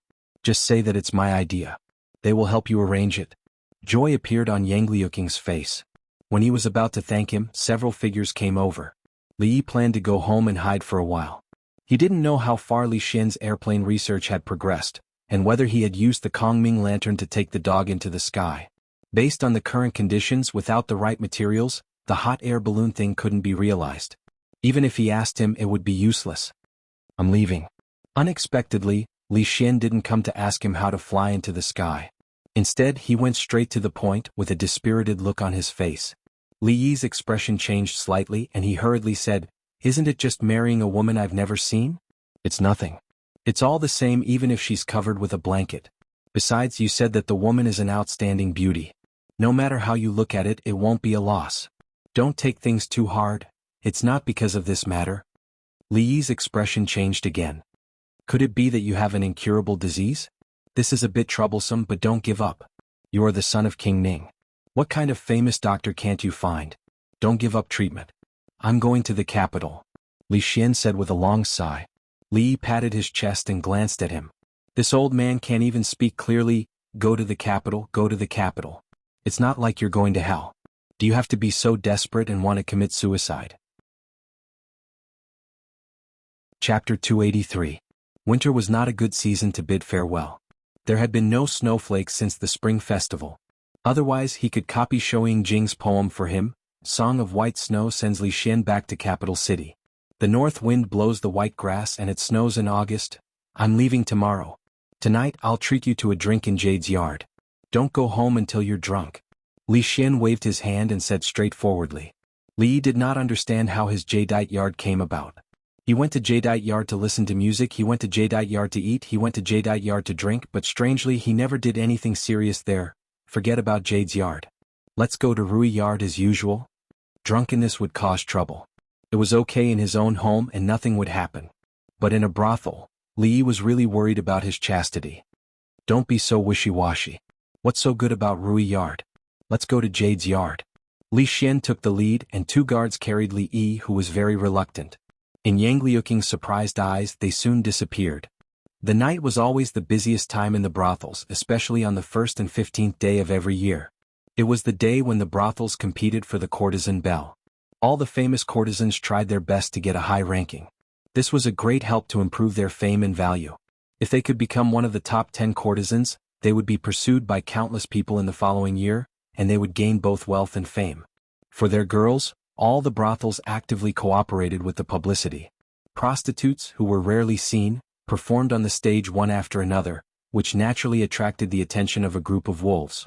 When the beauties glanced around, they wanted to empty their pockets. The business of a brothel in one day was comparable to that of 10 days or half a month before. Only artists were qualified to run for the title of courtesan belle. A withered flower could not attract the attention of those nobles. If one of the top 10 courtesans could settle down in his brothel, the next year's wealth would definitely roll in. Every courtesan was a cash cow for the brothel to which he belonged. Within the jadeite courtyard, after passing through the winding corridors and isolating the noise outside, a woman stood quietly by a table in a secluded room. Her wrist slowly moved as if she was drawing something on a piece of paper. Drunken Mo, you can't always not go out to meet the guests. The courtesan competition has already started. Mom is relying on you to make us proud. The Jade Courtyard's madam stood beside her and urged. Don't we still have Xiang Xiang and Miao Miao? The woman added a few more strokes on the paper and said casually. The brothel keeper's face turned bitter as she said, "Oh, my great aunt, how can they compare to you? Listen to Mama's advice, go out and show your face. Even if it's just to play a song or sing a few lines, it's good enough. How many young masters want to see you by name? Mom is doing this for your own good. If you don't win the title of courtesan belle this year, your future days will be difficult. Without fame, Mom won't be able to stop those nobles. Got it?" The woman sighed helplessly. "That's good. Mom will go prepare now." A smile immediately appeared on the madam's face and she hurriedly retreated. Her personal maid, Xiao Chui, supported her chin with one hand and murmured, "Young miss, I heard that Lu Qiao Qiao of Yichuan Brothel and Lu Yi of Golden Phoenix Courtyard have the most support for this year's courtesan belle. Many famous scholars have written poems to praise them. Young Master Su gave Lu Yi 3,000 taels of silver, and many people are envious of her. Yang Yenzhou wrote a poem for Lu Qiao Qiao, and her supporters immediately surpassed Lu Yi's. Young miss has never met those scholars. What will you do if you don't win the title of courtesan belle?" The maid's worry was not without reason. The courtesan belle election was obviously based on popularity. If a noble spent a lot of money on a certain lady, or if a talented scholar produced a masterpiece, it would greatly boost popularity. The courtesan belle was naturally the center of attention, and countless men would fight for it. If they met someone they liked, they just had to nod their head and their marriage would be settled. Those who didn't win the title of courtesan belle would naturally lose a lot of popularity. Without fame, those nobles wouldn't care if you were a virgin or not. Sometimes they would even use some forceful methods and no one would stop them. A virgin who lost her virginity was naturally no longer a virgin. In the end, she would end up like most prostitutes, selling flesh for a living. Xiao Chui was still murmuring to herself. Zheng Zumo came out of her cage-like room and looked up at the sky outside the window. A trace of desire appeared in her eyes, but it quickly turned into helplessness. "Xiao Chui." The muttering girl raised her head. "Prepare hot water, I want to take a bath." "All right." Li Xian gulped down a cup of wine and stared at the stage, clapping his hands with all his might. After Li Xian's guard presented 2 silver ingots, the girl on the stage, wearing a gauze dress and revealing her navel, danced even more enthusiastically. There were almost no empty seats in the hall. When the 2 of them came earlier, there weren't actually any seats. After Li Xian's guard put his arm around a fat man's neck and said a few words intimately, the fat man smiled and gave up the seat that was supposed to belong to him. As the girl twisted her waist, a burst of cheers came from below the stage from time to time. Regardless of whether it was a burly man or a refined scholar, they all stared at the stage without blinking, as if they wanted to see under the gauze dress. Some even stared at the girl's navel and drooled. Li even saw a guy in the corner with his hand in his crotch, not knowing what he was doing. They were all a bunch of good-for-nothings. A simple twist of the navel was enough to make them so excited. Had they seen striptease or pole dance before? Even though he hadn't seen it himself, his horizons were at least 1,000 years ahead of them, so he wasn't as unbearable as they appeared. At this moment he was focusing on the delicacies in front of him. He had to admit that the dishes here had their merits. Putting aside those fancy dishes that didn't taste very good, this dish called Blaze of Colors was actually a side dish made of shredded radish mixed with an unknown substance. It was very delicious and went very well with the rice. "Young master, look at him. He looks like he hasn't eaten for a few days." A chuckle came from the side. Li Yi turned his head and saw 2 young masters sitting there. At this moment, one of the younger ones was pointing at Li Yi with his finger. He was smiling so widely that he couldn't even open his eyes. He spat in his heart and turned his head away. A grown man actually covered his mouth when he was laughing. Perhaps he had some special fetish. If he looked at him any longer, he wouldn't be able to eat any more. "Don't be rude." Seeing the other handsome young master gently open his hand, the action of a grown man was actually very seductive. Li Yi felt even more disgusted. He couldn't help but move a little to the side to avoid being affected by these 2 traps. Chapter 284. "Young master, that person looks so familiar. I seem to have seen him somewhere." Li Yi didn't want to pay attention to the 2 effeminate young men, but the guy who laughed at him just now said again. He couldn't help but turn his head to look at them. They were very strange faces, and he was sure that he had never seen them before. The two young men were very handsome. Li looked at them again and then he immediately shivered. He actually felt that these two guys were good looking just now. They were just sissies. Not only did they look like a sissy but they also talked like a sissy. He made a face at the guy who pointed at him, and continued to fight with the food in front of him. Poof! The young man who had just taken a sip of tea next to him and had not had time to swallow it saw his face. He couldn't help but spit out the tea in his mouth and hurriedly took out a handkerchief to wipe his mouth. Li Yi, who inadvertently caught a glimpse of this scene, immediately felt a chill in his heart. Seeing a beautiful sissy wiping the corners of his mouth with a handkerchief, no matter how delicious the food was, he couldn't eat any more. Who would carry a handkerchief with them? However, what made him feel strange was how the two little submissives came together. After all, two tigers cannot live in the same mountain. How could a table accommodate two sissy? For the sake of what he had just eaten, Li decided to turn his back to them and sat next to them. Your wife is strict. You have never seen such a scene, have you? Li Xian saw Li Yi change to a seat with a wide view, facing the dancers on the stage, and his face showed a little complacency. Li Yi curled his lips disdainfully.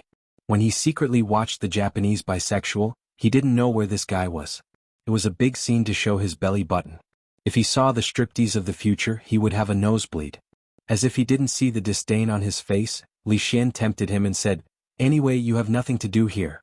Why don't you go to the capital with me? The brothels in the capital can't be compared with here. More than half of the world's famous prostitutes are in the capital. They won't let you down.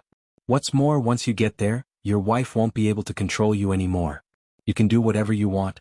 Li Xian tried to use this matter to tempt Li Yi. He went to the capital alone and he didn't know when he would return.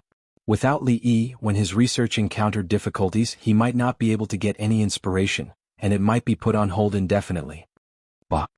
It seemed that Li Xian's grimace had made the handsome boy next to him feel dissatisfied with Li Yi. When he heard Li Xian talk about brothels and famous prostitutes in the capital, he secretly spat and showed an incomparably disdainful expression. Forget it. I plan to spend the rest of my life in Qingyan Prefecture. I have no intention of going to the capital. I wish you all the best. Li Yi raised his cup and drained it in one gulp. Li Xian was very disappointed with his refusal. Mingzu was right. This guy didn't have any great ambitions. No matter what kind of temptation he used, it was of no use. He didn't know if Uncle Huang had any other reason for summoning him to the capital other than to complete the wedding. Although the capital was good, it was still more comfortable in Qingyan Prefecture. Hey, you two little brothers, you look unfamiliar. You're not regulars here, are you? The handsome boy was looking at Li Yi and Li Xian with a disdainful expression. He thought to himself that these two looked talented on the outside, but their hearts were so unbearable. Suddenly, a figure appeared beside him. When he turned his head, he saw a large man sitting next to him. There was a smoky smell on his body, and he quickly moved to the side. It's the first time I've seen the two of you, but I feel like I've known you for a long time. I wonder what your names are." The large man smiled and reached out to touch the boy's hand on the table. "Oh, what are you doing?" The handsome boy jumped in fright and immediately jumped away from his seat. He looked to his companion beside him for help. "Young master." Li Yi actually saw a trace of lust in the large man's eyes. That's right, it was lust. A big man actually showed an evil gaze to two other men. Damn, this man looked so strong, but he was actually a dead piece of glass. "It's nothing, I just want to make two more friends." The smile on the man's face became even wider. As he spoke, he reached out to touch the other person's cheek. "Please conduct yourself." The young man immediately stood up and said with a livid face. The attention of the surrounding people was originally focused on the increasingly enchanting dancers on the stage. Suddenly they heard a reprimand and all turned their heads. Why is it him? This guy is here to look for those handsome young masters again? It's a pity for those two handsome young masters. The crowd was clearly very familiar with this large man. Their faces all showed disgust. Some people even moved away to keep a sufficient distance from him. The large man's eyes narrowed. He looked at the two people and said, "It's just to make friends, you don't have to go so far. Young master, let's go."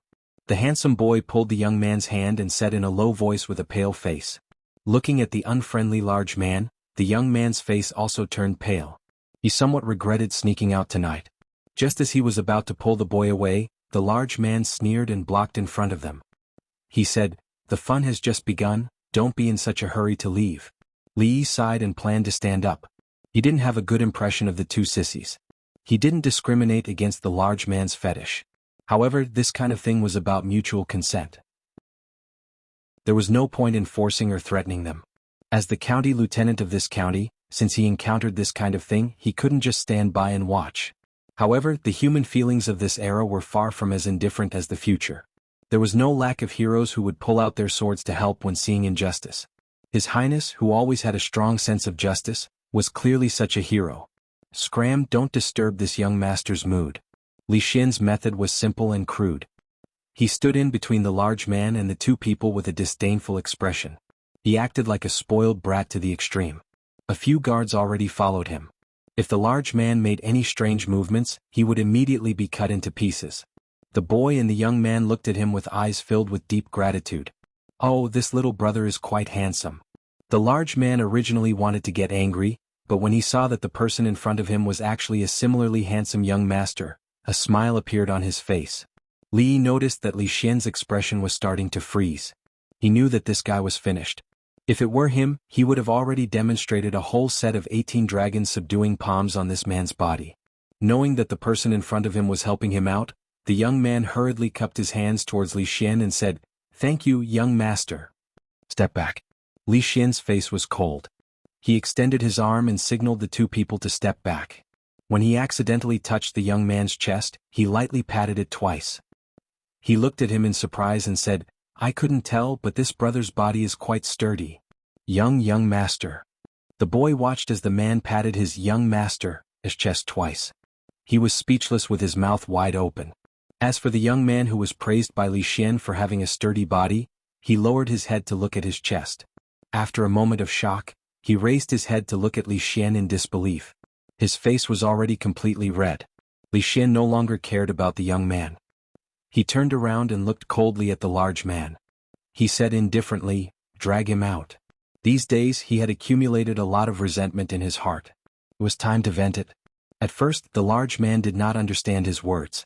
However, when his shoulders were pressed down and he could no longer use any strength, his face began to turn pale. The large man was dragged out by Li Xian's guards. Li Xian also followed. Li knew that he was angry. This man had appeared at the right time. As for the two young men, they were still standing in the same place in a daze. It was unknown if they were frightened, but they did not move at all. The situation here only attracted the attention of a small number of people. When a deafening cheer came from the scene, everyone's eyes were attracted by the dancer on the stage. Li also turned his head to take a look. He found that she had actually pulled off the light gauze covering her body, revealing two smooth jade arms. She only wore a tube top, revealing her two voluptuous breasts. From time to time her jade legs would poke out of her skirt, causing a group of wolves to howl. So this was the erotic dance in the brothel. Li took a glance and lost interest. He planned to go out and take a look. He stood up from his seat. When he saw Yang Liuqing and another figure appear at the door, he suddenly stopped and his expression changed. Chapter 285. Master, the jadeite courtyard they mentioned just now should be here. Yang Liuqing raised his head, looked at the horizontal board above and asked tentatively, "Should we go in and look for it?" Standing at the door, they saw a scantily dressed woman flirting on the stage, and the men below the stage were making a fool of themselves. Lu Rui frowned. How could a decent woman go to such a place? She turned her head, looked to the side and walked straight over. Seeing that she didn't correct her master just now, Yang Liuqing was secretly happy and followed her closely. A scream came from the corner not far away. Several figures surrounded the corner, and the scream was extremely shrill and tragic. After a while, Li Xian walked out from inside with a satisfied face. He stretched his muscles and felt that his whole body was extremely comfortable, and his mood immediately became much better. He let out a long sigh of relief, and when he looked up, he saw two pairs of unkind eyes. He blinked his eyes and said naturally, "What a coincidence, ladies." Li found that nothing good would happen when he met Li Xian, especially when he was dragged to the jadeite courtyard. Rui was at the door and going out now was no different from courting death. If she caught him going to the brothel to watch erotic dances, he would have no place to hide his face in the future. He slipped away from the table with his waist bent. He couldn't go to the front door, so he quietly went around to the back. When he saw a small door, he quickly went in. Not long after, several young childs swaggered into the jadeite courtyard. A handsome, fair-faced young man shook his folding fan, glanced around the hall and shook his head. "No. Another young child immediately looked at the young man in the front. Li Xian also looked confused. He pointed to a table that had been occupied by someone and said, "It's impossible.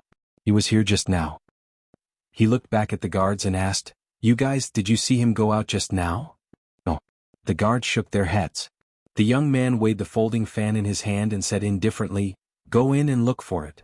The dance on the stage had obviously reached the most intense and exciting time, and the dancers' movements were more open and bold. Shameless. The handsome young man's face turned red with just one glance, and he secretly spat.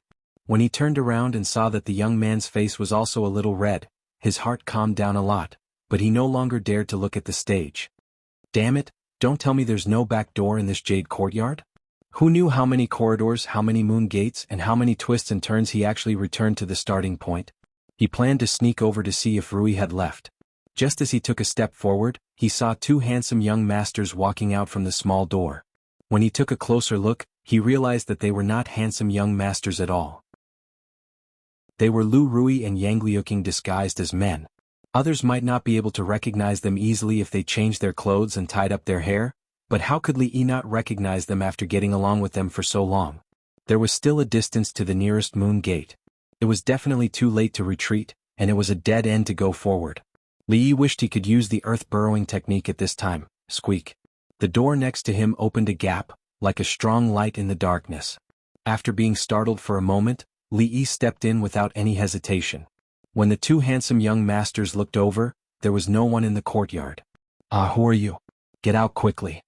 A panicked voice sounded in his ear, and a girl in a green shirt screamed and wanted to push him out of the door. The tigress was right outside, and only a fool would go out at this time. Of course, the girl's strength was no match for Li Yi. She stood still and said, "Sorry, I didn't mean to offend you. I just want to hide here for a while, please." Li Yi stopped halfway through his sentence and couldn't continue. Because in the room, other than him and the girl, there was another person. Facing him was a moon gate, and inside the moon gate was a bed. There was a large bathtub beside the bed, and a girl stood next to the bathtub. She was naked, and there were still many water droplets on her. She must have just come out of the bath. Everything was in one glance. Everything was in one glance. At this moment, Li Yi seemed to see the most perfect work of art created by the heavens. His mind was blank, and he couldn't hear the servant girl's screams anymore. The sounds of the outside world also gradually disappeared. Only the figure in front of him became clearer and clearer. "Have you seen enough?" A cold voice came over, and there was an irrepressible anger in the voice. He was pulled back to reality by this voice. Regardless of whether he had seen enough or not, the most important thing to do at this time was to immediately turn around. Li Yi faced the door, and there was a rustling sound behind him. The girl in a green shirt opposite him looked at him as if there was a flame burning in her eyes. Li Yi sighed in his heart. He had really offended her this time. "I think I saw him go in just now." A clear voice came from outside the door, and there was a knock on the door. Li Yi's expression changed again. Yang Liuqing knocked on the door, and a moment later the door opened. A girl in a green shirt stuck her head out and asked, "Who are you people?" "Is Li inside?" Li Xian was the first to ask. The girl nodded and said, "Li is discussing painting techniques with my Mississippi. Are you friends of Li?"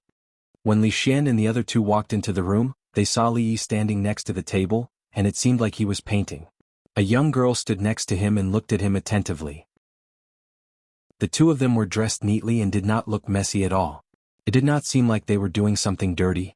Lu Rui's gaze swept around the room. The room was not big, and it was filled with a faint fragrance. It was not bedtime yet, so it was a bit strange to put down the curtain on the moon door. However, it was normal for outsiders to enter a woman's boudoir. Look here, as long as you make a small adjustment to the proportion, the three-dimensional feeling will be greatly enhanced. When you usually paint, you have to pay attention to the changes in the proportion. Li Yi told Zheng Zumo the technique of three-dimensional painting with a serious expression. He turned around and saw Li Xian. He asked curiously, "Why are you back again?" He then looked at the two people next to Li Xian. After a moment of shock, his face showed an extremely shocked expression. "Rui, you too." The brothel keeper rushed in from outside and was stunned to see so many people in the room. She quickly recovered and walked to Zheng Zumo and said, "Zumo, get ready. It's time for you to go on stage." "Sorry, please excuse me." Zheng Zumo smiled apologetically at them and said to the girl in green, "Xiao Chui, help me entertain these guests." "Yes, miss," the girl said obediently. Zhang Zumo walked out of the room. The girl turned around and said, "Guests, why don't you wait here for a moment? Miss will be back in half an hour at most." "No need to trouble yourself." Li Yi waved his hand and turned to Li Xian. "I happened to meet Miss Zumo and discussed painting skills with her. Since Miss Zumo has something to do, let's go back." "Let's go." Li Xian waved his hand. He had just beaten up the man and vented his anger. Since there was no big news, he had no intention of staying here. "What's the hurry?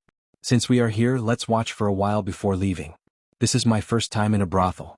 I won't have this opportunity in the future." Lu Rui looked at Li Yi with a meaningful look and said lightly, "No, it's improper for a woman to go to a brothel." Li Yi refused without even thinking about it. Bringing his sister-in-law to a brothel, what the f***ck was that? Chapter 286. It turned out that Mississippi Lu shouldn't be restricted by the demands of secular women. She wasn't asking for Li Yi's opinion when she said that she wanted to visit a brothel. She was just announcing it. With one hand behind his back and the other waving a folding fan, the temperament of an elegant young master was undoubtedly revealed. Looking at the flirtatious glances of the brothel girls, Li Yi really wanted to yell, "Are you guys blind? Changing clothes and hairstyles and you can't even recognize the gender?" In the past, he thought that it was bullshit to disguise a woman as a man in TV dramas. As long as one wasn't blind, they would be able to see it. Now, it seemed that he had wronged the scriptwriter. "Young masters, are there any girls that catch your eye? I'll arrange them for you right away." The brothel keeper ran over enthusiastically and glanced at Lu Rui and Yang Liuqing with a strange look. She said to Li Xian with a face full of smiles. With her sharp eyes, how could she not see that there were actually two girls over there? However, this young master Li used to be a regular customer here. He often came to Zue Mo's concert and was generous. He left a deep impression on her after listening to the song. "Just arrange a good seat. You don't have to worry about the rest." Li Yi waved his hand and said. The brothel keeper knew the rules of this Li in front of her. She ordered someone to clean up an excellent seat on the second floor and immediately brought them over. As for the original customers, she naturally found an excuse to send them away. Seeing Li Yi glaring at him with dissatisfaction, Li Xian made an innocent expression, meaning that this matter had nothing to do with him. Not knowing what kind of tricks Mississippi Lu was going to play, Li Yi couldn't just leave. He simply sat there openly. The brothel keeper was quite good at doing things. The position of this cubicle was very good. It had a wide field of view and could see the whole stage. There were many cubicles like this. The outside was blocked by a bead curtain, so the situation inside couldn't be seen clearly. However, the stage could be seen clearly from the inside. Li Xian casually sat on the chair and crossed his legs, looking very relaxed and content. Yang Luqing had never been to a brothel before, so she was very curious about everything here. Occasionally, she would see women nestled in the arms of those men in the cubicles on the opposite side, and when they were being groped by those men, her face would turn red and she would not look anymore. Lu Rui seemed to be addicted to playing the role of a handsome young master. He waved his folding fan in his hand and looked down through the bead curtain with great interest. Ever since the woman in the room came out, the crowd seemed to be boiling. It was obvious that she was quite famous. Lu Rui looked back at Li Yi and saw that he was sitting on the chair, staring blankly. Li Yi was indeed. The scene just now was his eyes. Li that out, and couldn't be away. He glanced at the figure below, and the feeling in his heart was a little complicated. Although she had appraised a lot of erotic films in her previous life, it was the first time in both of her lives that she had seen such a scene with her own eyes. Even though she had put on her clothes now, the scene in the room just now still appeared in her mind. Listening to Miss Zue Mo play the zither is simply a great enjoyment in life. Although Miss Zue Mo is proficient in zither, chess, calligraphy, and painting, the most amazing thing is her painting skills. Many people want to have a painting, and Miss Zue Mo never shows her paintings to others easily. Although it is impossible for her to get the first place in the top 10 courtesans this time, there will definitely be a place for her. Although he couldn't see the specific situation in the surrounding cubicles, the sound could be heard. Li took a deep breath, picked up the tea on the table and took a sip, forcing the scene just now out of his mind. The woman could forget this matter very quickly as if nothing had happened, and he was not petty. Li didn't know that in the gauze tent, Zhang Zumo's expression was calm, but the slight rise and fall of her chest and crimson neck showed that her heart was not as calm as Li thought. It was nothing more than being born in such an environment. She had long been used to hiding her emotions. On the surface, nothing could be seen, but the waves in her heart could not be suppressed. Although she was in a brothel, she had been raised as a chaste person since she was a child, and all the people who taught her were women. She had never been seen by a man. He thought that she would be extremely angry, but the strange thing was that at that time, apart from embarrassment and annoyance, there was no anger. She even helped him put on that show. Now that he thought about it, he seemed to be a little too calm at that time. She was already very proficient in zither skills. Although it was not superb, it could be said that she had reached a high level. However, when her heart was in a mess, the sound of the zither was naturally messed up. In a short period of time she had played wrong several times. Although she had covered it up very well, for those who were proficient in music theory, it was impossible to hide it. Strange, what's wrong with Miss Zumo today? She has played wrong several times. Yes, is the person playing the guqin really Lady Zuemo? What? Wrong? Don't talk nonsense if you don't understand. I think Miss Zumo plays very well. There was a commotion in the hall. Tseng Zumo took a deep breath, calmed down and wanted to play in peace. However, the more she wanted to calm down, the more irritated she felt. Even those who didn't know anything about music could hear some clues. Is this really Miss Zumo? Could it be that the rumors about her zither skills are all false? Indeed, the level that she has shown today is really inconsistent with the rumors. If this matter were to spread out, it would be hard to say if she would be able to obtain the title of top courtesan. The others are all trying their best to build up their reputation. Among them, Lu Yi and Lu Xiaoqiao are the most popular. Lu Yi was raised up by the Su family. If they throw out enough money, they might be able to become the champion. Lu Xiaoqiao had always been very close to those scholars. Once Yang Yinzhou's poem was sent out, it attracted many scholars to follow suit. So many scholars were willing to support her. I heard that even the #1 scholar of Qing and Prefecture, Li Yi, who replaced Yang Yinzhou a few days ago, was also interested in Lu Xiaoqiao. He planned to give her a poem during the competition for the top courtesan. Lu Yi probably couldn't compete with her. Miss Zumo doesn't compete at all and has rejected so many scholars. This has already made them very dissatisfied. They will definitely not support her like last year. If she is kicked out of the top 10 courtesans this year, it will be fun. Without the reputation of the top courtesan, it is only a matter of time before she falls into the mundane world. Perhaps you and I will also have the chance to get intimate and spend the night with a beauty? Li Xian looked at Li Yi with some surprise and asked, "You plan to give Lu Xiaoqiao a poem to help her become the top courtesan? I don't even know what Lu Xiaoqiao looks like. Why would I give her a poem?" Li Yi was also confused. He didn't know where this rumor came from. Hype, pure hype. I think so too. If you give Lu Xiaoqiao a poem, I'm afraid there will be many heartbroken girls in Qing and Prefecture. Those who want to become the top courtesan will definitely fight you to the death. Li Xian nodded and said, although many aspects were considered in the competition for the top courtesan every year, those scholars played a decisive role. There was nothing better than a widely spread poem to make them famous. Qiao Qiao Qiao dances with a soft waist. Zhang Tai Lu Zhao Yang Yen. Yi has been able to sing and dance since she was young. Her actions and expressions are all like those of Chu. Miao Miao holds a wooden board and a cluster of flowers and pearls, singing a new voice. If a scholar wrote such a poem for them and the poem spread, their fame would definitely soar. If these words were written by the #1 scholar of Qing and Prefecture, the effect would be even better. When the poem was spread by word of mouth, no matter how unknown Xiao Qiao, Yi, and Miao Miao were before, they would be known by countless people overnight.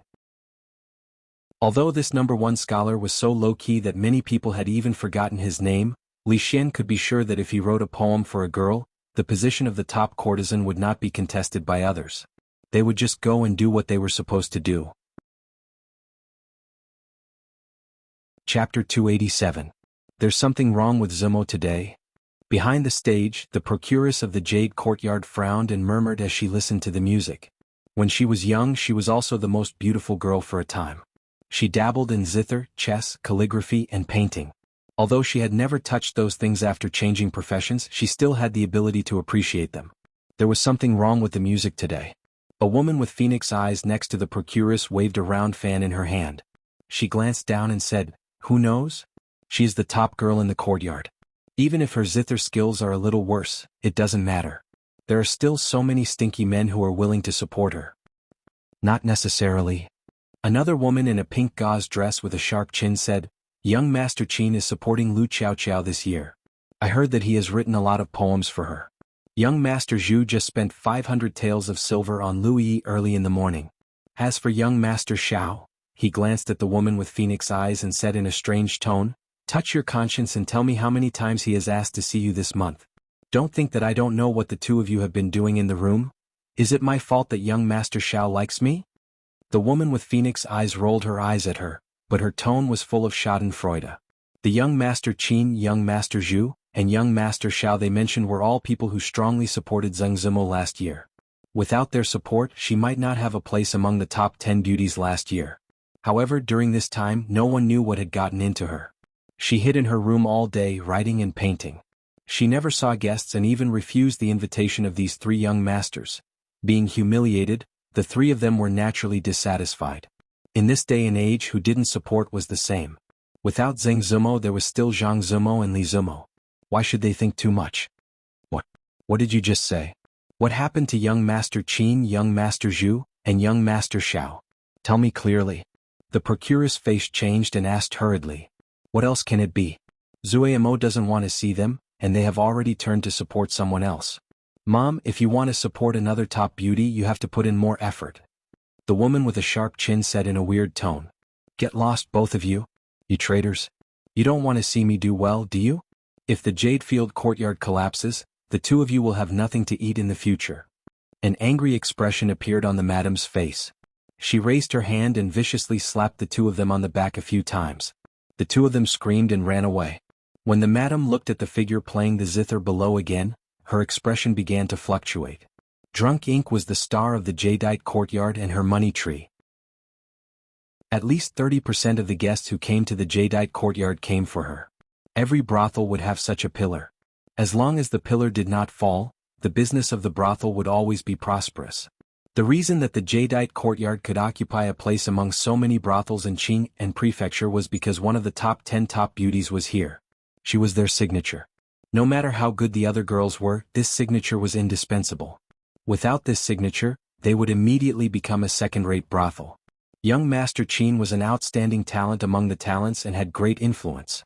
Young Master Zhu was rich and never stingy with money. Young Master Zhao's father was a judge.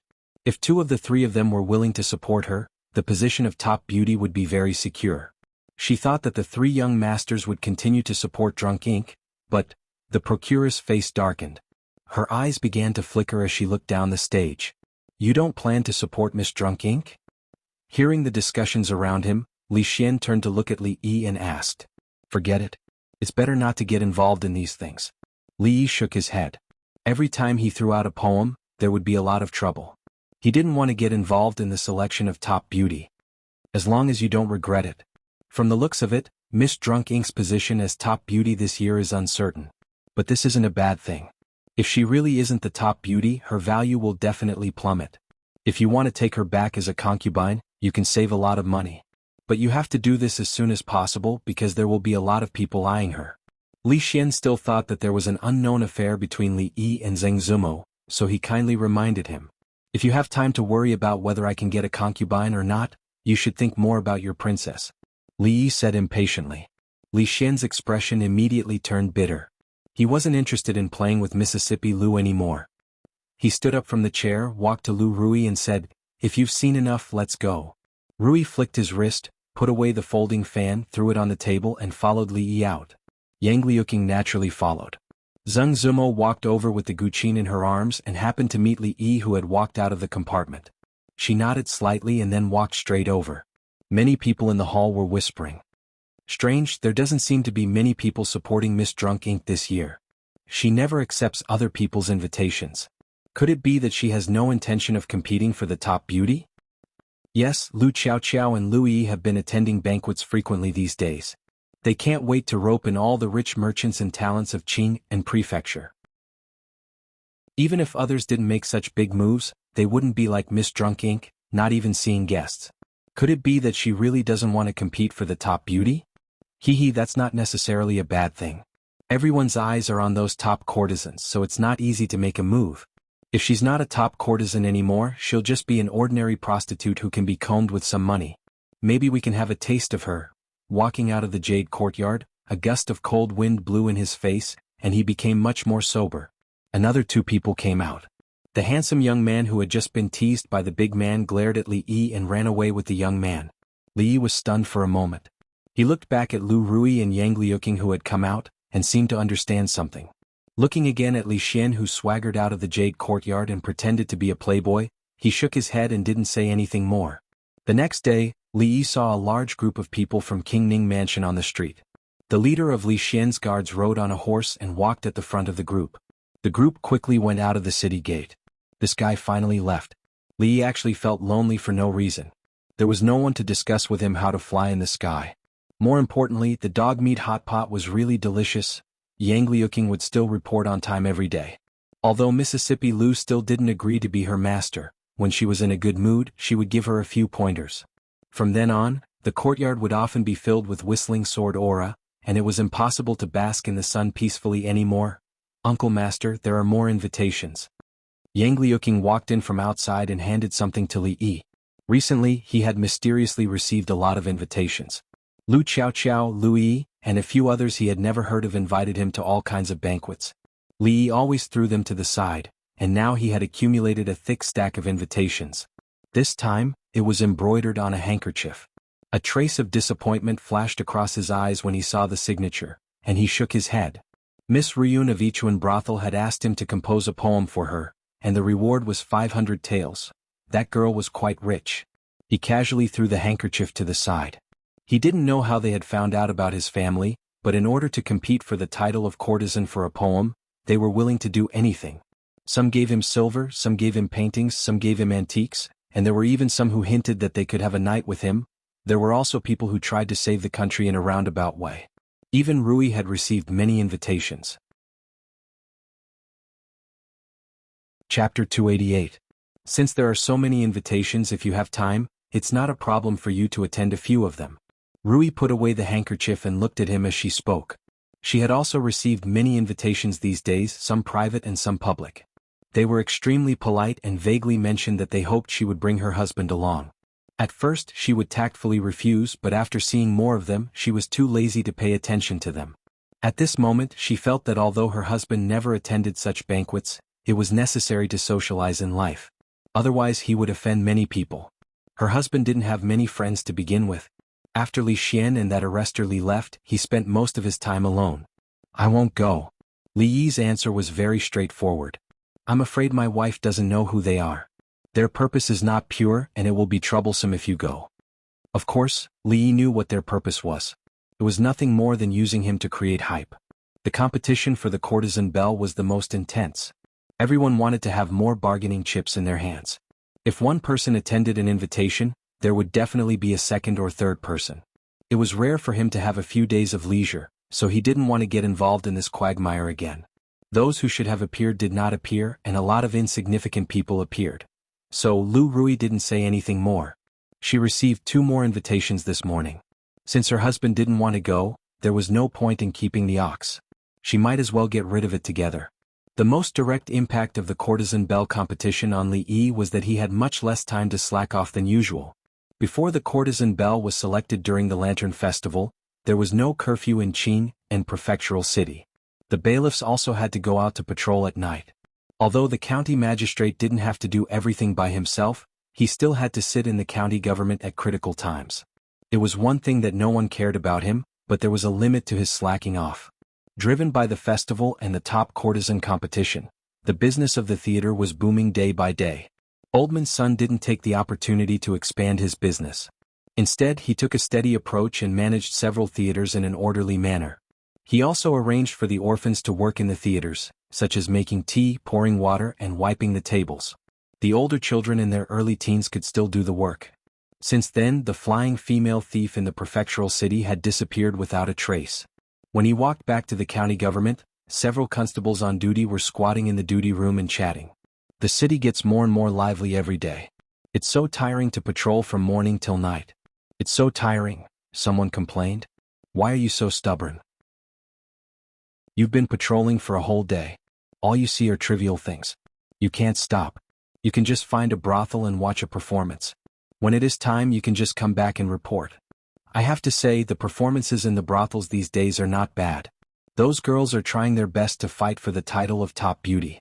They are even using their best skills. Yesterday, I saw a girl whose body was so soft that she could put her head on her butt. That's nothing. Guess who I saw when I went to the jadeite courtyard to see my lover a few days ago? The county lieutenant. I saw the county lieutenant enter a room. I asked my lover later. Guess whose room it was? Oh. When it came to the county lieutenant's gossip, the people were obviously interested and asked one after another. You'll never guess. It was actually, Lee couldn't let this guy go on. He walked behind the guy who just spoke and asked, "Aren't you afraid that the county lieutenant will know that you visited a brothel while patrolling?" The bailiff was talking about the county lieutenant's gossip and was in high spirits. He casually added, the county lieutenant won't be able to see it. It's not a big deal to be lazy. Speaking of laziness, who can compare with the county lieutenant? Let me tell you, you'll never guess whose room the county lieutenant went to that night in the jadeite courtyard. You'll be scared to death if I tell you. Halfway through his words, he finally felt something was wrong. The brother in front of him was winking at him.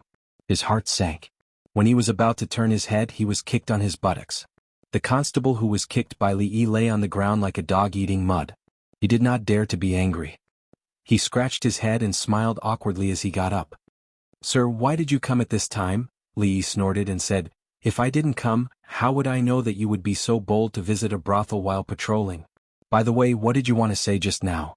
Go on, I'm listening." "Nothing. The bailiff had long known the county lieutenant's temper. As long as it didn't violate the principle, the county lieutenant wouldn't blame them. He said with a smile, "Sir, you may not know this. These days, because of the top beauty competition, the brothel is the most crowded place. It needs to be patrolled the most. We don't relax outside either. There are always people watching on the street. Since you all have nothing to do, go out and patrol. Whoever dares to go to the brothel will be sent to the detention room for 3 days." Lee waved his hand and said impatiently. The crowd dispersed in a hubbub as if they had been granted amnesty. The detention room was not a place for people to stay. 3 days were enough to kill them. With the county lieutenant's words, no one dared to go to the brothel in the future. There was once a felon who refused to confess the hiding place of the murder weapon. The county lieutenant just let him stay in the detention room alone for 5 days. When he was released, the 8-foot-tall man cried like a child. As soon as he was released, he trembled and confessed. From then on, people regarded detention as the cruelest punishment. As soon as they stepped out of the door, someone immediately turned to ask the bailiff who just spoke, go on, whose room did the county lieutenant enter?"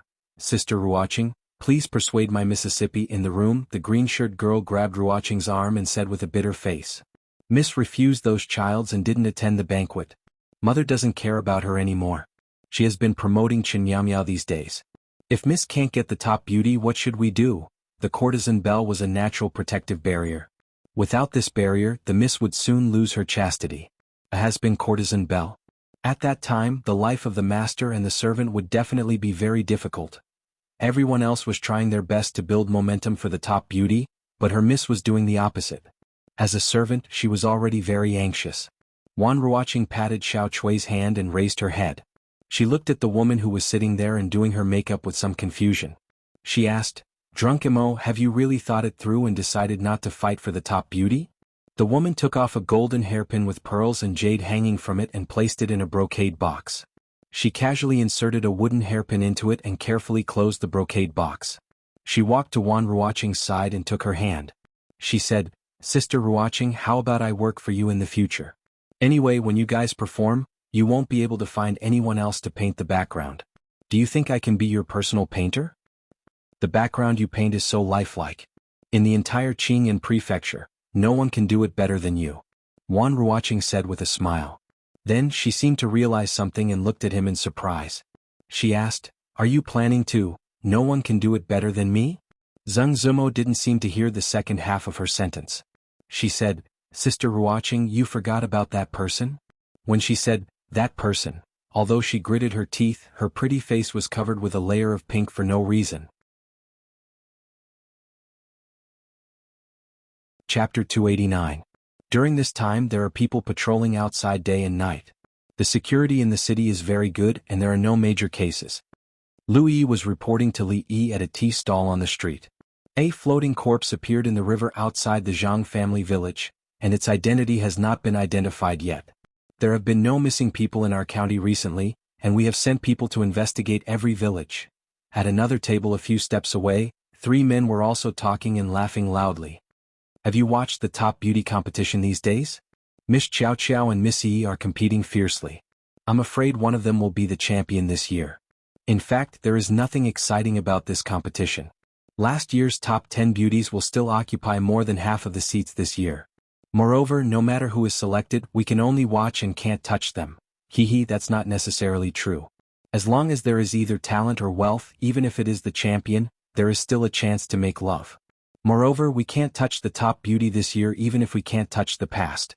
I don't know why the Jade Yard has been promoting Chen Miao Miao this year, and the Phoenix Perching Building has promoted a newcomer. You should know that Zheng Zumo and Gu Xiaowan were both candidates for the top 10 beauties last year, and I'm afraid they have no hope of being on the list this year. I wonder what the former top beauty tastes like. As the three men talked, they showed a smile that all men understood.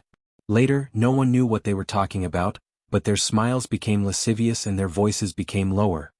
Your Excellency, Your Excellency.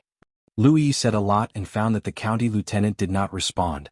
When he looked up, he found that there was no expression on his face, and his eyes were wandering, obviously absent-minded. He stretched out his hand and waved in front of Louis's eyes. Well, what's wrong? Li came to his senses and asked, looking at him with confusion in his eyes. Louis sighed in his heart. The county lieutenant had something on his mind, so what he said just now was in vain. As a subordinate, he should share the burden of his superior, so he changed the topic and said, there is nothing important in the county government recently, but with the top beauty competition going on, the city will be more and more lively at night. I think we should double the number of people. Well, do as you said, and the others will be selected from the people. Li clapped his hands, looked at the three men who were talking enthusiastically, and turned to walk to the street. Sir, be careful. Just as they reached the street, Lu Yishui suddenly shouted and grabbed Li Yi's arm, causing Li Yi to stumble. Lu Yishui had already stood up and pointed his saber in front of him. He said sternly, "Who are you? Quickly dismount from your horse." Horses are not allowed in the city. Those who violate this rule will be punished with 30 strokes of the cane. The sound of a horse's neigh came from the front. The young knight on the horse pulled the reins. The horse raised its front hooves, stirring up a cloud of dust, and quickly stopped. Li Yi frowned slightly. Places like prefectural cities were crowded with people and never allowed horses to gallop. This person's behavior just now was worthy of being brought back and beaten 30 times with a rod. If he hadn't been thinking about something just now, he wouldn't have missed it even though they were so close. You're a constable here. Great, take me to the Anshi County government immediately. The rider didn't seem to care about what Louis Chang had just said. Seeing Louis Chang's clothes, he immediately raised his head and said arrogantly, "If you don't dismount from your horse, then go to the Anshi County government lying down." Li looked at him and said coldly. Even Li Xian didn't dare to let his horse run wild on the streets. Could this ignorant fellow have a more powerful background than Li Xian in Qingyan Prefecture? Who do you think you are? Seeing that a weak scholar dared to threaten him, a trace of anger flashed across the rider's face. He raised the horsewhip in his hand and lashed it directly at Li Yi. "How dare you!" Lu Yishui shouted angrily and slashed at the horsewhip with his saber. This fellow actually dared to attack the magistrate. The magistrate was appointed by the current emperor and could be considered as an official of the imperial court. Even if this fellow was killed, he wouldn't have to bear the consequences. The rider acted quickly, but Lu Yishui was still a beat slower. However, just when the whip was about to hit Li Yi snorted coldly and stretched out his right hand to grab the head of the whip. With a sudden tug, the rider was forcefully pulled down from the horse. Before he could get up from the ground, Li Yi kicked his waist. The rider struggled for a while and felt that he had no strength in his body. He couldn't even speak. At this moment he no longer had the arrogance he had just now.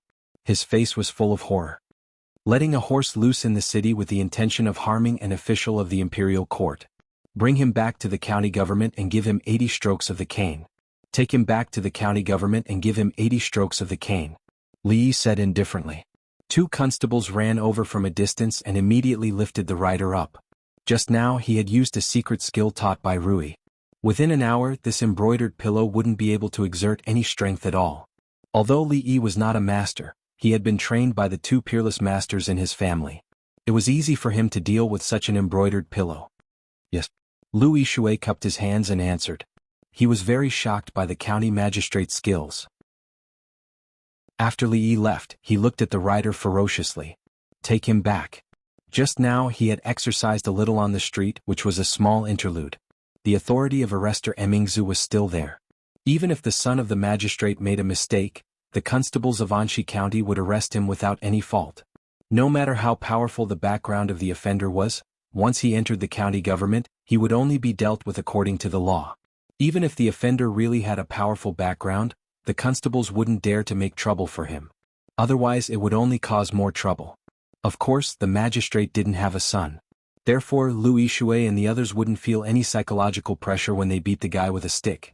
When he returned home and walked into the courtyard, he saw Rui throwing a stack of paper into the stove. When she saw Li coming in, she smiled and said, "I received a few more invitations this morning. I figured that you wouldn't go, so I burned them all." Li nodded. When he walked to the door, he seemed to have thought of something and paused. He turned around and asked, "The invitations this morning? Oh, who are they from?" Lu Rui was stunned. She thought for a moment and said, "Lu Qiao Qiao from Yichuan Brothel sent another one. Lu Yi sent 2 and 500 taels of silver, but they were returned by me. In addition, Gu Xiaowan from Perching Phoenix Brothel and Jadeite Courtyard." Li Yi's eyes lit up. "Chen Miao Miao from Jadeite Courtyard invites you to a banquet tonight." Lu Rui thought that he had changed his mind. She said apologetically, "I didn't know what you were planning. I shouldn't have come so early. It's fine. So be it." Li smiled. A trace of disappointment appeared in his eyes as he walked into the room. Women's minds are so hard to guess. He paced around the room a few times and sighed. He walked to the desk and began to grind the ink. "Young master, let me do it." Xiao Huan stood at the door and looked in. She immediately ran over and took the ink stick from Li Yi's hands. Yang Liuqing had almost finished all the work in the house these days. If she saw this, she would definitely fight with her for this. She loved watching the young master write and paint.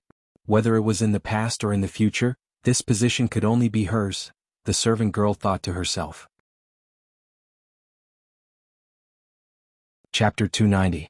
In the government office of Anshi County, the bailiffs watched the cane falling on the buttocks of the young knight with a strange look in their eyes. Half of the 80 strikes had been done. Besides twitching unconsciously because of the pain, the knight didn't make any sound from the beginning to the end. Although they didn't intend to kill him and chose the fleshy part of his buttocks, he would be able to jump around again after lying in bed for 10 days or half a month after the 80 strikes. However, the pain from the strike of the cane was real. Gradually, the bailiff's gazes on the knight turned solemn. This man was a man. Even Louis Zhang's eyes changed. When they were on the street just now, he thought that the knight was just a playboy who didn't know the immensity of heaven and earth. He didn't expect that the knight was also a tough man. "Let me do it." In order to show enough respect for this man, Louis Zhang decided to do it himself. He walked over and took the cane from a bailiff. "He's a good man." With a sigh of admiration, he raised the stick high and then brought it down. Ah! A heart-wrenching sound suddenly sounded. The knight found that he could finally make a sound, and his body seemed to have regained its freedom. Snot mixed with tears rolled down from his face, and he screamed like a pig being slaughtered. The admiration on the bailiffs' faces froze. "Continue?" Louis Zhang was annoyed. He thought that the knight was a tough man, but he didn't expect that the knight was also a coward. He waved his hand and said, "The Lord said 80 strikes, so it can only be 80 strikes. No more or less." Whoosh! More than 10 people rushed into the hall. When the first person saw the young knight lying on the bench, he changed his face and said, "Stop." County Magistrate Lu came in with an old man and asked with a frown, "What's going on?" Louis Zhang cupped his hands and said, "Your Excellency, this man rode his horse recklessly on the street and tried to attack the county magistrate. According to the law, he should be beaten 80 times. He has already been beaten 60 times. Rode his horse on the street and attacked County Magistrate Li?" County Magistrate Lu glanced at the young knight and said lightly, "Then continue to beat him. We'll talk after that." Seeing County Magistrate Lu's attitude, Louis knew that County Magistrate Lu's background might not be so powerful. After responding, he turned around and said to the Yamen runner, "Continue." The man who looked like a guard was about to speak, but the old man beside County Magistrate Lu waved his hand and said, "Since he has made a mistake, he should be punished." Then he looked at County Magistrate Lu and said with a smile, "About the matter I just mentioned, Registrar Zheng is not here. Louis, take this old man to the household," County Magistrate Lu said. "Thank you, Lord Lu." The old man cupped his hands and said. Louis nodded. Half of the people that the old man brought stayed here while the other half followed Louis to the house. The household register was where the household register was kept. When they reached the door, Louis Zhang turned around and said, "Only 2 people can enter. The rest of you can wait outside." "Li Jing, come in with me, the others wait outside." The old man smiled, pointed to the man in the lead and walked in with him. Louis stood outside. Naturally, there were scribes inside to greet them. Looking at the travel-worn people standing in the yard, he felt bored and habitually used the reasoning method that the county magistrate taught him to reason. These people seemed to have traveled for a long time and were definitely not from Qingyuan Prefecture. They were arrogant and dared to be so arrogant in the prefectural city, so they definitely did not come from a small place. Most likely they came from the capital.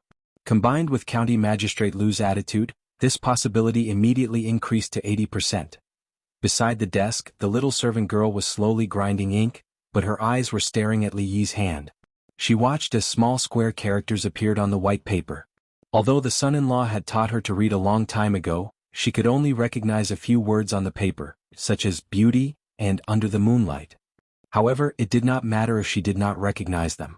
Looking at those beautiful words appearing on the paper made her feel inexplicably comfortable. Li Bai did not have time to be born, this should not be a problem. Cao Cao actually had 3 sons, but none of them were called Cao Ji or Cao Pai. This song is so famous, but I don't have any impression of it, so there is no more. After writing for a while, Li Yi would stop and murmur a few words. In his mind, information about this world kept flashing by. After filtering, he started writing again. Xiao Huan looked strangely at the son-in-law who was talking to himself. After grinding the ink, she saw the son-in-law hammering his shoulder. She immediately ran behind him, stretched out her small hand and gently pinched it. After pinching for a while, her wrist was a little sore, so she moved a small chair and sat opposite Li Yi. She placed her hands on the table and propped her head up. She tilted her head and blinked her big eyes. Looking at the shaking pen, she let out a small yawn. Every time he was immersed in his own world in his mind, time passed especially quickly. Li Yi could not remember how many books he had flipped through. It was only when he flipped to the last page of the book that he realized his arm was very sore. The light in the room was also a little dim. He raised his head and looked out the window. The sun was about to set below the mountains in the west. He put down the brush and rubbed his shoulder, waiting for the ink on the last page to completely dry. The little servant girl had fallen asleep in front of him. One side of her pretty face was pillowed on her arm. There was still a trace of crystal at the corner of her mouth. The afterglow of the setting sun shone in through the window, causing her entire person to be immersed in the halo. He got up to take a piece of clothing and gently draped it over her body. When he walked out of the room, Sister Rui was sitting in the courtyard and talking in a low voice. Seeing Li Yi walk out, Rui stood up and said, "I saw that husband was engrossed in writing, so I did not disturb you. Dinner is ready. Husband, go wash your hands first." Li Yi nodded and was about to wash his hands when Fang walked in from outside. He looked at him and then at Rui. After hesitating for a moment, he said, "Son-in-law, there is a young lady outside the house who has been standing at the door for a while. She seems to be looking for you. I'll go out and take a look first." Li Yi said to Rui and walked out the door. These days there were indeed many people looking for him. Without exception, they were all the personal maids and attendants of so-and-so young ladies. Although he did not intend to accept the invitation, it was not very polite to let them wait there. Before he walked out of the house, he saw a young lady wearing a green dress pacing back and forth outside the door. Li Yi paused for a moment, then turned and walked back. "You?" The young lady kept pacing outside the door, not deciding whether to go find that person or not. She had come out behind the young lady's back. What if the young lady knew that she had come to find him and was unhappy? But if she did not go find him, how would she solve the young lady's problem? While she was hesitating, she saw that person walking outside. Just as she was about to summon her courage, she saw that after seeing her, he actually ran back. It was obvious that he was avoiding her. She pouted and pointed at his back, feeling wrong to the point of tears. Bad person. Lecher. Heartless. Tears welled up in her eyes, but they did not fall. The young lady endured the grievances in her heart and vented all of her resentment on the small tree by the wall. "What are you doing?" A confused voice came from the door. The young lady suddenly turned her head and saw that the bad person was standing at the door, looking at her with a surprised expression. "This is for you." Li Yi did not intend to ask about the grudge between the young lady and the tree.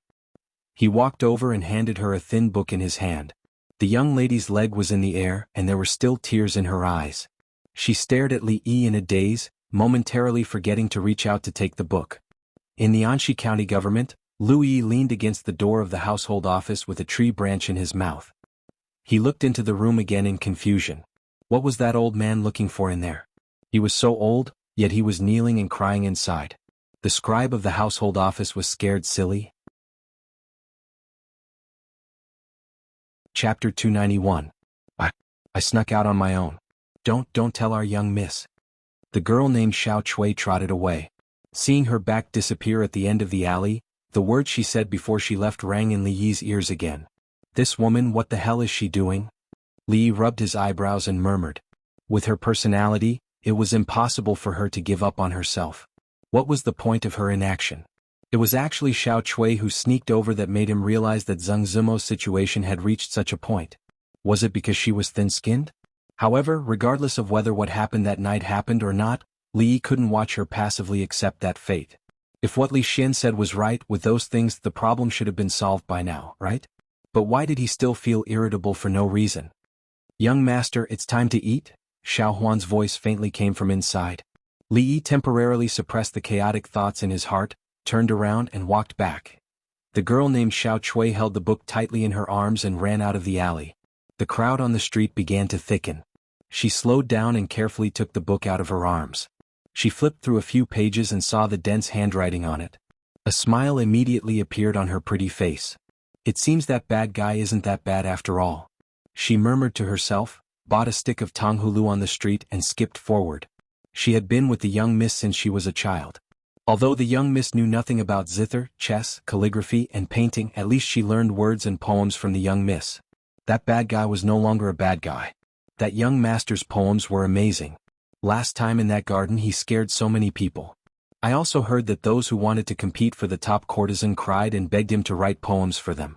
Last time, when her mother gave Qin Miao Miao 500 taels of silver and asked her to find that young master, she heard everything.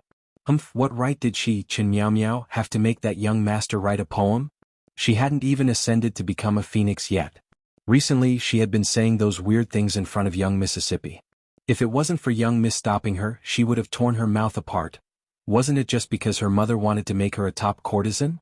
She wasn't as pretty as Miss and her talent was far from Mrs. More importantly, had she ever let that young master see her body? You can't compare to Miss in anything, and you still want to be the courtesan queen? Dream on. There were also those people who begged him to write poems but they couldn't. She hadn't even opened her mouth today, but she had already gotten what they dreamed of. It could be seen that the young master still cared about her miss. Thinking of this, Xiao Chui's heart was even happier. She sneaked into the jade courtyard from the back door. Miss had just gone out to look for Sister Ruoqing, so she had a chance to sneak out. She gently pushed the door open and heard a familiar voice. Xiao Chui, where did you go? She hurriedly hid the things in her arms. If Miss found out, she would definitely ask her to return them. She grinned, revealing 2 rows of white teeth and said, Miss, I just went out to buy 2 skewers of candied haws. I'll give you one. The sky was already completely dark. Finally there was movement from inside. Louis Zhang spat out the dried twig in his mouth and saw the old man and the young man walking out of the house. Sorry for the trouble. The old man cupped his hands and said, Old man, did you find what you wanted? Louis Zhang asked curiously. Louis Zhang guessed that seeing how sad the old man was, he must have found what he wanted. Moreover, the result didn't seem to be very satisfactory. The old man didn't directly answer. Instead, he smiled and asked, Dare I ask this constable, is all the household registration of this county in here? Is there any missing? I can't say that all the household registration is here, but there shouldn't be much difference. Louis Zhang replied. Some time ago, he had brought his brothers to check the population of each village. Except for those who hid in the mountains, the household registration of each village would be the same as the number of people. There shouldn't be any difference. Thank you. The old man smiled kindly. He pointed at the young man who was beaten today and was being supported by 2 guards. He said to Louis Zhang, I didn't discipline my subordinates well. He has just arrived at your mansion and has already made such a big mistake. I don't know. Louis Zhang waved his hand and said, Since you have already punished him, you can take him away. Just remember not to ride the horse in the town. County Magistrate Liu obviously didn't want to have a deep grudge with these people. He had specially told Louis Zhang these things during the day. He believed that the county lieutenant wouldn't say anything. Seeing this group of people leaving the county government, Lu Yizhang stretched his body. It was time for him to go out and patrol. Otherwise, his subordinates would definitely take the opportunity to be lazy. He stretched his back and felt a little less tired. Fortunately, there were only a few days left before the upper era. After the upper era, there would be a curfew in the town again. He wouldn't have to suffer at night anymore. Uncle Li, are we going to the village now? The old man walked out of the county government with more than 10 guards. The man called Li Jing turned his head and asked. The old man called Uncle Li looked up at the sky and said, "Let's find an inn to stay in first. We'll talk about it tomorrow morning." He turned his head and looked at the tall gate of the county government again. His face showed a strong sadness that couldn't be melted. Early the next morning, a group of people led horses out of the town. More than 10 guards quickly got on the horses. One horse pulled the carriage and galloped in a certain direction. An hour later, a group of strange guests came to the Li family village. It was strange, but it was because these people were all riding tall horses, and they looked travel-worn as if they had traveled for a long time. Outsiders came to this remote and desolate place, and most of them were poor relatives of some family in the village. When had there ever been such a scene? What brings you to the Li family village? Seeing these people get off the horses, the old man of the Li family village walked over and asked with cupped hands. He secretly winked at the Dezhuang brothers who were not far away. When they didn't know the purpose of these outsiders, it was always good to be vigilant. "Old brother, this is the Li family village, right?" Looking at the kind old man in front of him, who didn't seem to be looking for trouble, the village head was slightly relieved and said, "This is the Li family village." "Old brother, do you know Li Minghan?" "Li Minghan? So they are here to find someone." The village head murmured this name. He had some impression of this name, but he couldn't think of it at the moment. The people in the village were all uneducated boorish people. Their names were Dezhuang, Ergo, Sanpao and so on. Li Minghan, such an elegant name, didn't seem like something the villagers could come up with. At this moment, another old villager murmured, "Li Minghan, is this the name of Li Xiaocai?" The village head slapped his forehead and suddenly realized something. How could I forget about Li Xiaocai? He turned his head to look at the old man and said, "Yes, there was such a person in the village. He moved here with his wife 20 years ago and later settled down in the village. He was the only Xiaocai in the village, but he has been dead for many years. Is he the one you are looking for?" 20 years ago, yes. Hearing the village head's description, 2 lines of turbid old tears fell from the old man's eyes. He choked and said, "Young master, I'm late." Chapter 292. Young master, this old servant should have stopped you back then. Beside a lone grave at the end of the Li family village, a dozen or so figures stood solemnly. The old man with the surname Li stroked the cold and rough tombstone, his expression sorrowful and full of self-blame. Not far behind the crowd, the villagers of the Li family village gathered in groups of 2s and 3s, discussing in low voices. Are these nobles really here to see Scholar Li? That old man called himself, this old servant. Could it be that Scholar Li was also from a wealthy family? Do you even need to ask? If he wasn't from a wealthy family, how could he have so many attendants on horseback and armed with swords? The first time I saw Scholar Li, I knew he wasn't an ordinary person. Of course, my second son was working in a tailor's shop at that time. He said that the clothes on Scholar Li were enough for us to eat for several years. And that lady from the Li family, she was so pretty and well-mannered, but what a pity. The villagers spoke one after another, fully unleashing their imaginations. Gossiping was human nature, especially for these uneducated villagers who liked to squat under the locust tree at the entrance of the village and gossip when they had nothing to do. In just a short while, several versions of Scholar Li's story had circulated. Some time ago, a brothel had been built on an empty plot of land not far from the village. The villagers who had nothing to do would sometimes go there to listen to the stories. At this time, the storytellers had mixed the stories together and created a new and moving story. The lady of the Li family was originally the daughter of a rich and powerful family. In order to resist the marriage arranged by her family, she eloped with her lover and escaped thousands of miles away. To avoid being found by her family, she lived in seclusion in such a remote mountain village. She lived a simple life with tea, rice, oil, and salt. She hid for 10 years until the couple passed away. 20 years had passed and the lady's family had declined, while the lover's family had risen day by day.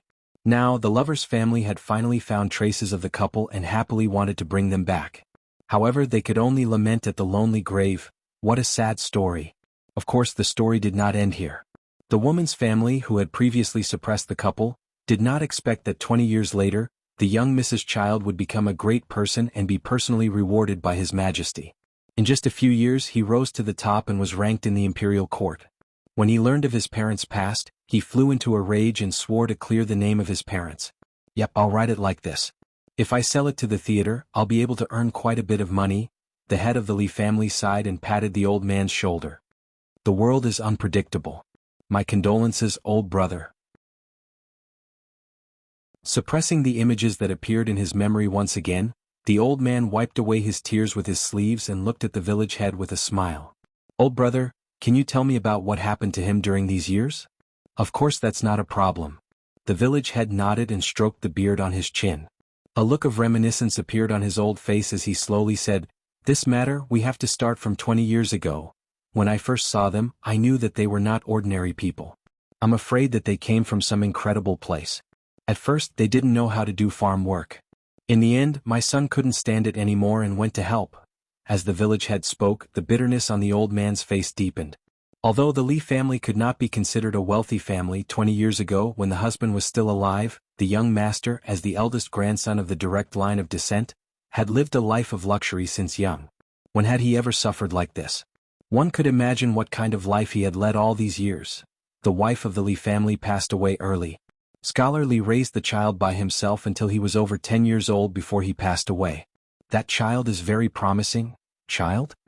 The old man grabbed the village head's arm and asked excitedly, "Young master has a child?"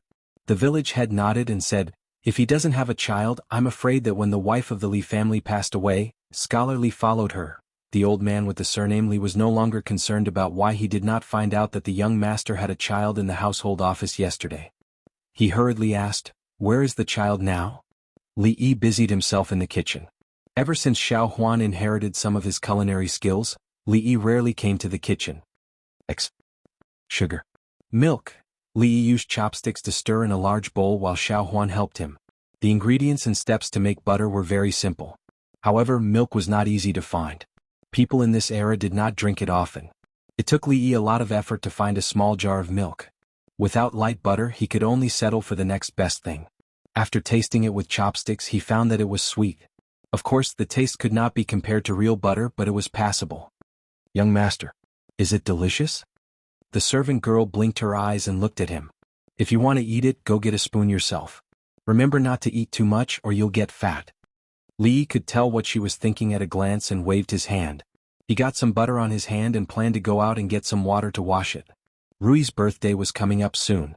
He originally planned to make a butter cake, but he did not have enough ingredients and tools. If he made it too ugly, it would have the opposite effect. So, Li decided to make a new plan. After wiping his hands and returning to the kitchen, he saw that Mississippi Lu was also eating the butter with a spoon. He walked over and shook his head. "That's not how you eat butter." Xiao Huan raised her head and looked at him in confusion. Didn't the young master just tell him to eat it with a spoon? First, you have to wash your hands. Li raised his hands and scooped a spoonful of butter into his palm. He shook it in front of Mississippi Lu. Under her confused and curious gaze, he quickly smeared the butter on her pretty face. Because they were too close, Mississippi Lu was waiting for Li Yi to tell her how to eat it. Before she could react, Li Yi's figure had already disappeared from the kitchen. "Haha, this is the correct way to use butter." Bang. An arrogant laughter came from outside the door. Mississippi Lu's beautiful eyes were full of anger. She bent two fingers slightly and the wooden spoon broke into two halves in her hand. "Ah, second miss, your face." Xiao Huan looked at her and laughed. After Lu Rui glared at her, she immediately covered her mouth and smiled from her eyes. Li walked out of the yard in a happy mood. Considering her face, Mississippi Lu would definitely wash her face before coming out. At that time, he might have almost reached the county government office. Life should be fun like this. Occasionally, it was a good thing to let Mississippi Lu, who only knew how to make trouble for him, suffer. Humming a light tune, he couldn't help but be stunned when he walked out of the door. "Uncle Li, why are you here?" Li looked at the Li family's villager standing at the door and asked in confusion. "Your Excellency, why did you move here? If it weren't for Arrestor Lu, I wouldn't have found this place." The villager said with a smile. There were two other people standing beside the villager. Before Li Yi could say anything, the old man on the right suddenly became extremely excited and murmured, "Yes, yes, it must be him. He looks 70% similar to young master when he was young. His eyes are so lively. He must have taken after Miss He." The old man suddenly took a step forward and grabbed Li Yi's arm. He looked him up and down. Because he was too excited, even his voice was trembling. "What are you doing?" Seeing a man grabbing his son-in-law at the door from a distance, Fang strode over and shouted harshly. Chapter 293. Li Yi's words were stuck in his throat before he could say them out. What, young master, and Miss He? What was the old man talking about? Why couldn't he understand a single word? "Hey, what are you doing?" Seeing that the old man was pulling his son-in-law, Fang walked over quickly and wanted to pull him away. The young man beside the old man frowned slightly. In order to avoid affecting the touching scene of Uncle Li and the young master recognizing each other, he stepped forward and blocked in front of the big man who didn't know what to do. Bang! Fang raised his hand and slapped the guy who was blocking the way away. He found that the old man just now had let go of his son-in-law. The young man got up from the ground and rubbed his still aching chest. He looked at Fang as if he was looking at a monster. "It's good that you found him. It's good that you found him. God has eyes and still left the roots for the direct descendants of the Li family." The old man's worried expression was swept away and he said with a laugh. At this time, Li Yi had faintly realized that the situation was not very good, especially when the old man grabbed his arm again and said affectionately, "Young master, I finally found you. Old man, have you mistaken me for someone else?" Li Yi looked at him and asked suspiciously. "I'm not mistaken, I can't be mistaken. Young master and young master looked too much alike when you were young. This old servant will not be mistaken. If old madam knows that young master has a child, she will definitely be very happy." The old man was so excited that his beard was trembling, and his gaze never left Li Yi's face. After 3 generations, the once glorious Li family had already declined. The younger generation only knew how to indulge in sensual pleasures and had no desire to improve. In a few decades they would probably be kicked out of the ranks of nobles. The young master was so young, but he had actually received the emperor's appreciation. After he returned, he might be able to revive the Li family and restore the Li family to its former glory. Looking at the old man's expression, Li Yi knew that it would not be easy to persuade him. He looked at the old man and said helplessly, "Uncle Li, tell this old man if I am the young master he mentioned." "Sir, there should be no mistake," said the village chief with a nod. Li Yi was stunned. He looked at the village chief and asked, "Didn't you say that my father is the only elementary scholar in the Li family village?" "Indeed." The village head nodded and explained, "Li Xiucai is from the Li family village, but he settled here later and wasn't born in the Li family village. There are so many people with the surname Li in the world. How can they all be born and raised in our Li family village?" The Muramesa said with a matter-of-fact expression, which made Li Yi want to slap his old face with the sole of his shoe. The old man smiled and said, "Young master, come back to the capital with us this time. It's the old madam's 60th birthday. This old servant is here to take you back, but, if the old madam sees you, she will definitely be very happy." Old Fang, who was watching from the side, was dumbfounded.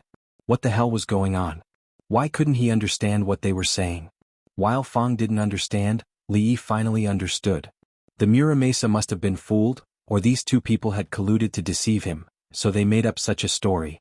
Damn, the young master of a big family who wandered outside. Why does this story sound so familiar? Can't the plot be more melodramatic?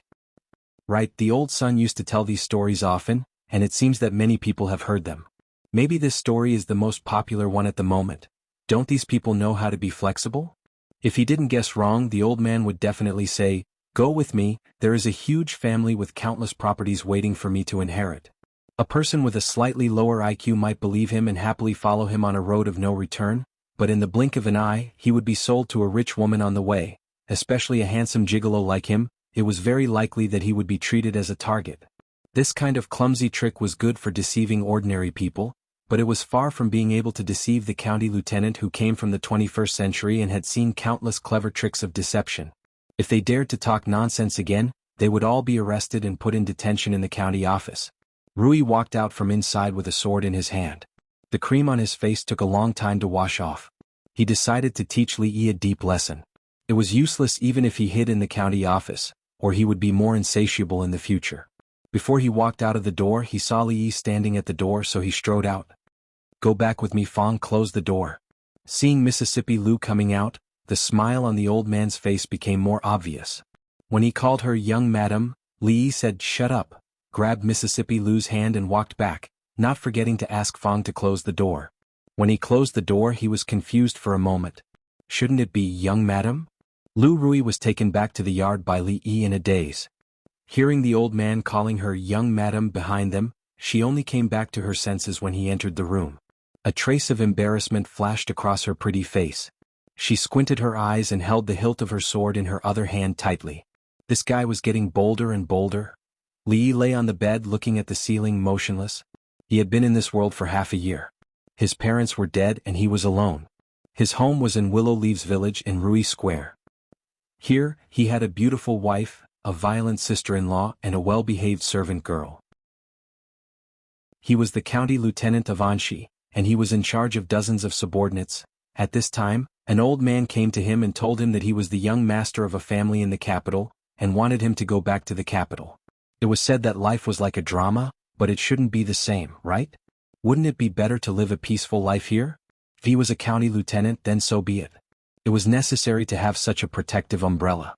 Practicing martial arts, watching dramas, listening to songs in the Jade's courtyard, teasing the servant girl at home, teasing Rui, and doing some sneaky things in bed at night, he could live like this for the rest of his life. Go to the capital? Whoever wanted to go could go. He was very determined, but an inexplicable feeling of irritation became clearer, as if there was a voice in his mind. Go and see. Go and see, that is your home. This voice came from the deepest part of his body, and he could hear it clearly even if he covered his ears. As if he realized something, Li suddenly stood up from the bed and stared at his hands, shouting, "Is it you? Is it you?" He suddenly felt dizzy and his heart palpitated like never before. In the courtyard Rui's sword chi was sharp, and in the room, Li seemed to have gone crazy. Rui stood at the door, and a trace of doubt appeared on her pretty face. She couldn't help but think, did the two of them quarrel? Although there would often be small fights, it had never been this serious. "Husband, what's wrong?" She strode over and supported Li Yi, asking with concern. Li Yi's eyes were red, and he felt as if there was a stone pressing on his chest. He panted heavily. It was the first time she saw him show such emotions. Even when he was angry with her last time, he was still abnormally calm. She didn't know how to comfort him, so she could only hold his hand tightly and said, "I don't know what happened, but husband said that no matter what we encounter, as long as we face it together, we will definitely be able to solve it, right?" Feeling the strength from her hand, Li Yi's breathing gradually calmed down, and his eyes became clear again. He took a deep breath and hugged her in his arms, saying softly, "That's right, there is nothing that can't be solved. Wait here for a while, I will be back soon." Patting her on the shoulder, he strode outside. Melodramatic plot. As he stepped out of the courtyard, he cursed in his heart. Chapter 294. The old man with the surname Li sat on a chair and took a sip of tea. He was not surprised by the young master's behavior. After all, this had happened too suddenly. Anyone else would not have believed it. The young master had grown up in the Li family village. The young master had a grudge against the family and had probably never told him about the family. His reaction was reasonable. But it didn't matter. He had evidence to prove it. He took something out of his pocket and said, "Young master, this jade pendant is the proof of identity of the Li family. Young master always carries it with him. As long as you take out the other jade pendant, we will know." Li did not remember having such a jade pendant, but it looked familiar. He looked at the old man and said, "Wait a moment." He took out a worn-out wooden box from the storage room. After opening it, he rummaged through it. The box contained the belongings of the father of the original body. When Li Yi found it under the bed in the dilapidated house, the box was still locked. If there really was something inside, it must be very important since the original owner of the body did not want to sell it under such difficult circumstances. There were not many things in the box. There was a worn-out folding fan. The fan's surface and the fan's ribs had already been separated. There was a small rattle drum, a broken red hairpin, and a jade pendant that was very similar to the one in the old man's hand. When Li Yi took out the jade pendant, the old man immediately walked over and said excitedly, "It's this one, it's this one." He put the two jade pendants together. The cross-sections were completely matched, forming a picture of a Pisces. Pisces spitting pearls. "This is the Pisces spitting pearls." The old man pointed at the two jade pendants and said, "Young master, you should believe me this time, right? I'm afraid this matter is 99% true. The old man sighed and said, Sir, you may not remember, but when you were young and saw other relatives walking around during the festival, you would ask them where they were. When Li Xiaocai was pressed, he would punish you to memorize books outside the door. When Sir was 7 years old, it snowed really heavily. I still remember that it was New Year's Day. I heard Li Xiaocai shouting from next door, You don't have a grandfather and you don't have any other relatives. That day, Master stood in the courtyard for half the night. The next day he had a high fever and did not wake up. Li Xiaocai carried you everywhere to find a doctor. He copied books for all the wealthy families in the city for a whole month before he could pay for the medicine he borrowed. From then on, Master never asked about his relatives again. Li had no memory of the past. After hearing the village chief's words, he finally understood why his heart palpitations and irritation had come. A child's nearly 20 years of obsession had seeped deeply into his body even though his soul had died. Li rubbed his head. In the end, he still did not have complete control over this body. He could feel the desire that came from his bones. He longed to return to his ancestral home and to see his other relatives in this world. They were probably the only relatives he had left. In the room next door, Lu Rui stared at the wall across from her. She had a surprised and complicated expression on her face. Lu Rui sat on a stone bench in the courtyard and occasionally turned her head to look into the room. Her beautiful eyes were shining, and no one knew what she was thinking about. The young maidservant pressed her body tightly against the door, trying hard to hear what her son-in-law was saying to the unfamiliar grandfather in the room, but she could not hear it clearly. Her little face was full of annoyance. The old man with the surname Li sighed and said, Young master, this time please come back with me. Young master ran away from home that year, and old madam has been sad ever since. Her health has been deteriorating day by day. If she can see young master, she will definitely get better. Li did not answer his question. He composed himself and raised his head to look at the old man. He slowly opened his mouth and asked, My father and mother, what happened that year? Why did they leave? Why did you only think of coming to find them now? This matter, it's a long story. Even if Li did not ask, the old man would have told him the truth. He let out a long sigh and a look of reminiscence appeared on his face. Although my Li family cannot be considered a rich and powerful family, it is still a noble family. When the country was founded, the old master was given the title of a county duke. However, the descendants of the Li family did not have any meritorious deeds, so the title of nobility decreased with each generation. When it came to the old master, the county duke's mansion had already become a marquis's mansion. The old master and the Qin marquis were old friends.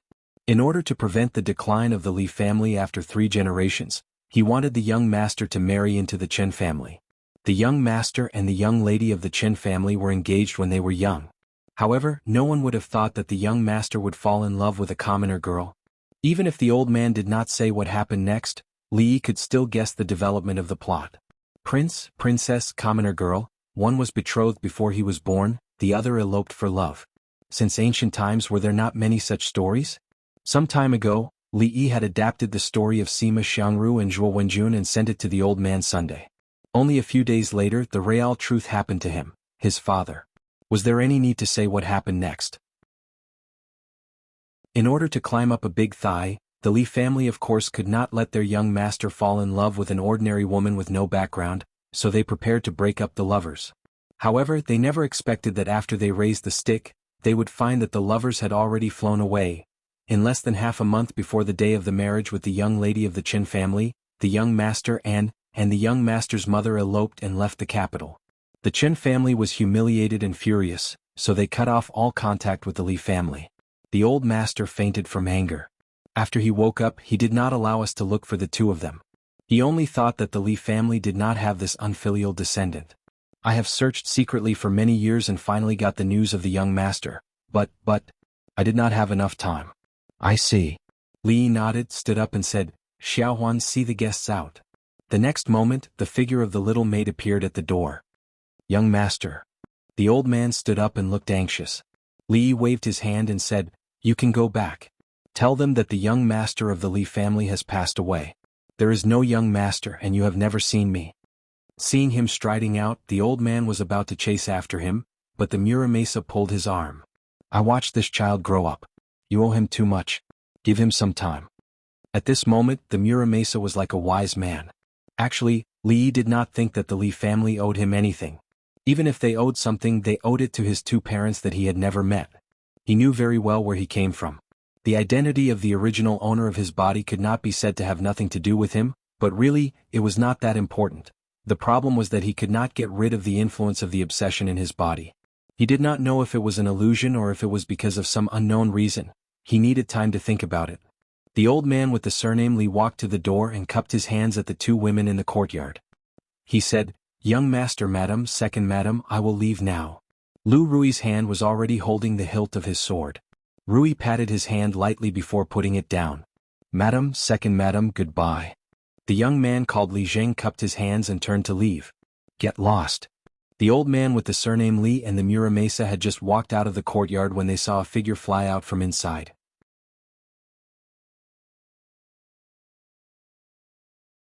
Chapter 295. "Miss, who is that old grandpa? I've never seen him before." After hearing Rui's words and closing the door, the servant girl walked back and asked in confusion. After seeing her, the young master went back to his room without saying a word. His sullen look immediately made the servant girl have a bad impression of the old man. Rui rubbed her head and said, "The young master is thinking about something very important. Don't disturb him." "Oh." Xiao Huan replied in a low voice and quietly walked to the door. After taking a look inside, she tiptoed to the kitchen. It was getting late and it was time to cook dinner. Li lay on the bed and stared blankly at the ceiling again. The difference was that this time his mind was empty. As he stared, his eyelids became heavy, the north wind whimpered and the whole world was covered in white. "Dad, why do Li Dong and Li Bei all have grandpas?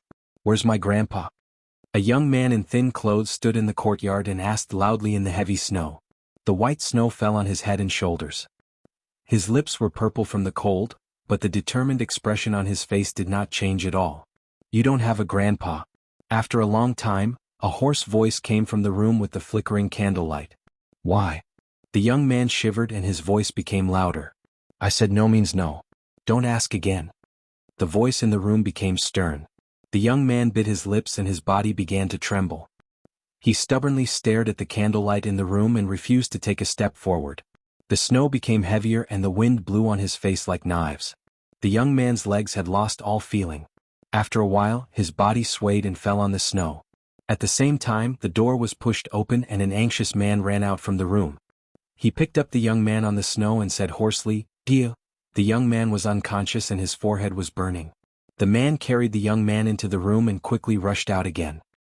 He wrapped the young man in a blanket and carried him on his back.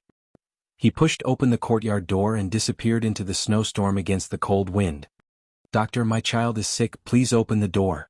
Doctor, please save my child. Doctor, please save my child."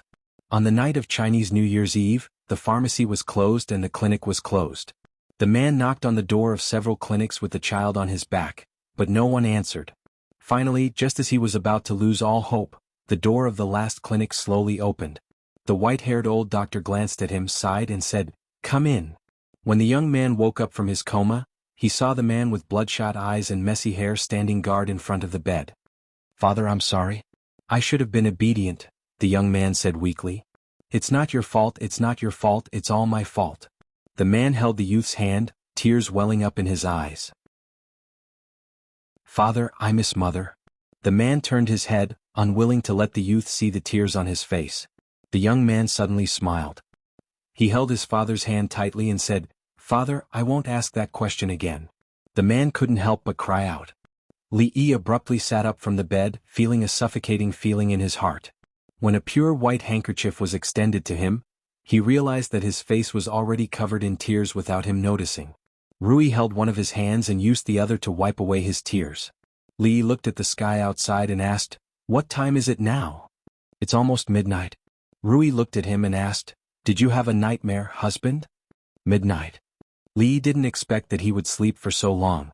The scenes that appeared in his dream, although trivial, were extremely real, as if he had experienced it himself. Perhaps it was really him who had experienced it himself. Suddenly, a strange sound came from the room. Li rubbed his stomach. Rui smiled and said, "I didn't wake you up for lunch in the afternoon. I'll go and heat up the food now." Seeing Rui walk out of the room, Li got off the bed, fetched a basin of ice water and wiped his face carelessly. After being stimulated by the ice water, he immediately became much more awake. He let out a long sigh of relief. Just now he seemed to have experienced another life. Everything in the dream was so clear. When he thought about it, those scenes would appear in his mind again. "It's you, right?" Li Yi murmured to the empty room. The room was eerily silent and no one answered. The food should have been heated in the pot a long time ago. Rui went out for a while and came back again with a steaming tray in her hand. She said, "It's very late. You can't eat too much. Just have some porridge, husband." The rice was ordinary porridge and the vegetables were pickled homemade pickles. Li Yi picked up the bowl and ate with relish. He felt that tonight's porridge and pickles were better than all the delicacies he had eaten before. The pickles were also pickled with a unique recipe, but the recipe was not found in the library. When he was a child, he would run all over the mountains with his friends after lunch in the afternoon. The amount of exercise was huge, so when he returned home at night, he would become hungry again. At this time, Grandma would cook some simple white porridge with pickled vegetables. When the rice was ready and the heat on the Kong bed was almost done, Grandma would quickly finish the meal and crawl into the warm quilt. He hadn't eaten for a whole day, so a bowl of porridge was naturally not enough. At this time he didn't care about the rule that he couldn't eat too much at night. He took another bowl and soon saw the bottom of the bowl. "Husband, you can't eat any more." When Li Yi reached out again, Rui stopped him in time. Although he felt that he could eat another bowl, Rui wouldn't let him, so Li Yi had to give up. Rui put the bowl and chopsticks back. When she came back again, Li Yi suddenly asked, "What do you think I should do?" Rui came over, smiled and said, "Husband, don't you already have the answer in your heart?" Hearing this, Li Yi was stunned for a moment and then he also smiled. He raised his palm and looked at it, saying, "Well, I've received such a great favor from you, so I should help you dispel your obsession for so many years. After this you can go in peace." "What are you talking about, husband?" Rui looked at him in confusion. Li Yi smiled and patted her hand, saying, "Nothing, nothing. Go to sleep. Women will become ugly if they stay up late." When he walked to the bedside, he saw that Rui was still standing in the same place, biting her lip and looking a little hesitant. This time it was Li Yi's turn to be confused. He should be the one struggling. Why was she hesitating? What's wrong? He walked over and asked her. "Husband." Rui suddenly looked up at him. Li Yi looked into her eyes and waited for her to continue. "Let's consummate our marriage." The hesitation in her eyes quickly disappeared and turned into determination. Rui's voice came clearly. In Li Yi's mind, it was as if a bolt of lightning flashed, illuminating the whole world. At this moment, what Li family, what nobility, what young master, what going to the capital, all of you can go to hell. Chapter 296. Let's consummate our marriage. He had waited for this moment for a long time. At this moment, Li Yi had an urge to throw his head back and let out a long roar. Oh my God, she finally got over the hurdle in her heart. Li Yi abruptly carried the blushing Rui by her waist, and after spinning a few rounds on the spot, he went straight in the direction of the bed. Inside the room, the candlelight flickered. The two people on the bed had their foreheads against each other and their noses against each other. They could feel each other's breath. Li Yi could feel Rui's heartbeat speeding up. In fact, he wasn't much better. He had been a virgin for 2 lifetimes. Was he going to evolve into a real man tonight? "Husband," just as Li Yi's hand started to reach for his belt, Rui suddenly whispered. "Huh? I seem to have forgotten something." Her voice was so soft that it could not be heard. "What is it?" Li Yi asked subconsciously. His hand had already reached for his belt, but he was not in the mood to listen to what she said next. Was this the time to talk about other things at a critical moment? "I think I had my period yesterday." Li Yi's hand stopped moving and his body froze. He slowly raised his head to look at her and asked in a trembling voice, "Are you serious?" Rui nodded. She buried her head in her chest and said, just now I forgot." When she said this, her voice was almost inaudible. It was not easy for her to muster the courage to take the last step, but she had forgotten the most important thing. Although she was still immature, Auntie Fang had already taught her about the matters between husband and wife after the wedding ceremony that day. When a woman was on her period, they could not consummate their marriage. She was already very thin-skinned, and after making such a big mistake, she no longer had the face to raise her head to look at Li Yi. "You can't play with me like this." Li Yi fell straight down, and all the hot blood in his body was instantly extinguished. The feeling of falling from the top of the mountain to the bottom of the valley was like riding a roller coaster. It was really King awesome. "Husband." Seeing that there was no sound from beside her, Rui thought that he was angry, so she raised her head and spoke softly. Before the last syllable could come out, her lips were sealed. Li Yi held her face and kissed her fiercely. He picked up the quilt and walked out. "Husband, where are you going?" Rui asked hurriedly. "Sleep in the kitchen." Li Yi said angrily and walked out with the quilt in his arms. Tonight it was better for him to calm down alone. Rui sat up from the bed and thought of what had just happened. Her face was so red that it looked like it was about to drip blood. His courage at that moment had long since disappeared without a trace. If he could turn back time, he probably wouldn't dare to say something like that again. "Miss, what happened to young master?" Xiaohuan held her little quilt, rubbed her sleepy eyes, walked in from the door and asked with a pout. She had been asleep for a long time, but was suddenly woken up by young master, who asked her to come to sleep with Miss, and then occupied her place. Closing the door, she walked to the bed and habitually climbed inside. She rolled the quilt into a tube and got in from the outside. She squinted at Rui and whispered, "Miss, you are so beautiful." After that, she slowly closed her eyes, and soon there was a sound of even breathing. Rui reached out to help her tuck the quilt, then bent her slender legs and leaned against the headboard, completely awake. She looked straight ahead, but her thoughts did not know where. The corners of her mouth occasionally raised a charming smile, and the blush rose from her neck to her ears. In the kitchen not far away, Li Yi also couldn't sleep. Of course, one reason was that he had slept well during the day. The other reason was that he was hit by the cruel reality after being teased halfway. This night was destined to be extremely long for him. When he was thinking about it, he suddenly realized a serious problem. Before the appearance of the old man from the capital, there seemed to be another voice in his body, which had never happened before. Was it because the appearance of the old man had aroused the deep obsession of the original owner of the body? If the boy's consciousness was still affecting this body, and if he had really consummated with Rui just now, wouldn't it be equivalent to a wretched guy hiding and peeping at them when they were having sex? Thinking of this, his heart instantly became uncomfortable. Bastard. He fiercely punched the wall. Not long after, there came the sound of a cold breath in the dark room. "Young master, did you sleep well last night? I'll cook 2 eggs for you." Xiaohuan was in the yard, watching Li Yi walk out of the kitchen with 2 panda eyes. She said doubtfully and took out 2 eggs from the storage room. Using boiled eggs to apply to the eyes could remove the dark circles. This was a special skill that the young master had taught her. Several of her close sisters used this method. When Li Yi was washing his face in the yard, Rui walked to the door. When she saw him, she couldn't help but blush and retreat. She dipped the willow branch in the green salt and cleaned her teeth. She suddenly spat out some mouthwash. The morning sun shone through the mist, forming a rainbow of colors. The old man's hateful face appeared on the other side of the rainbow. "Young master." The old man with the surname Li wiped his face. He wasn't angry at all. This time when he called Li Yi, he erased the word young from the front. The word young master was used to address the younger generation of the Li family. Although there was only one young master in his heart, he was used to calling him young master. After he returned, wouldn't he be demoted in front of the younger generation of the Li family? "When do we leave?" Li looked at him and asked. A hint of joy appeared on the old man's face and he said, "The sooner the better." Li waved his hand and said, "Then let's wait for another 7 days." Rui, who had just walked out of the room, blushed again. The old man revealed a bitter expression and said, "The journey is long and we don't know how long it will take. Young master, if we leave in 7 days, I'm afraid we won't be able to make it for the old madam's birthday." Li cursed in his heart and turned to walk back to his room. These people really knew how to pick the right time. They didn't come early or late. They just had to pick this crucial time. Weren't they deliberately causing trouble? "Young master, the eggs are ready. Come quickly." Xiaohuan came out of the kitchen with 2 boiled eggs in her hands. A moment later, Li Yi was lying on a rocking chair with the servant girl standing behind him.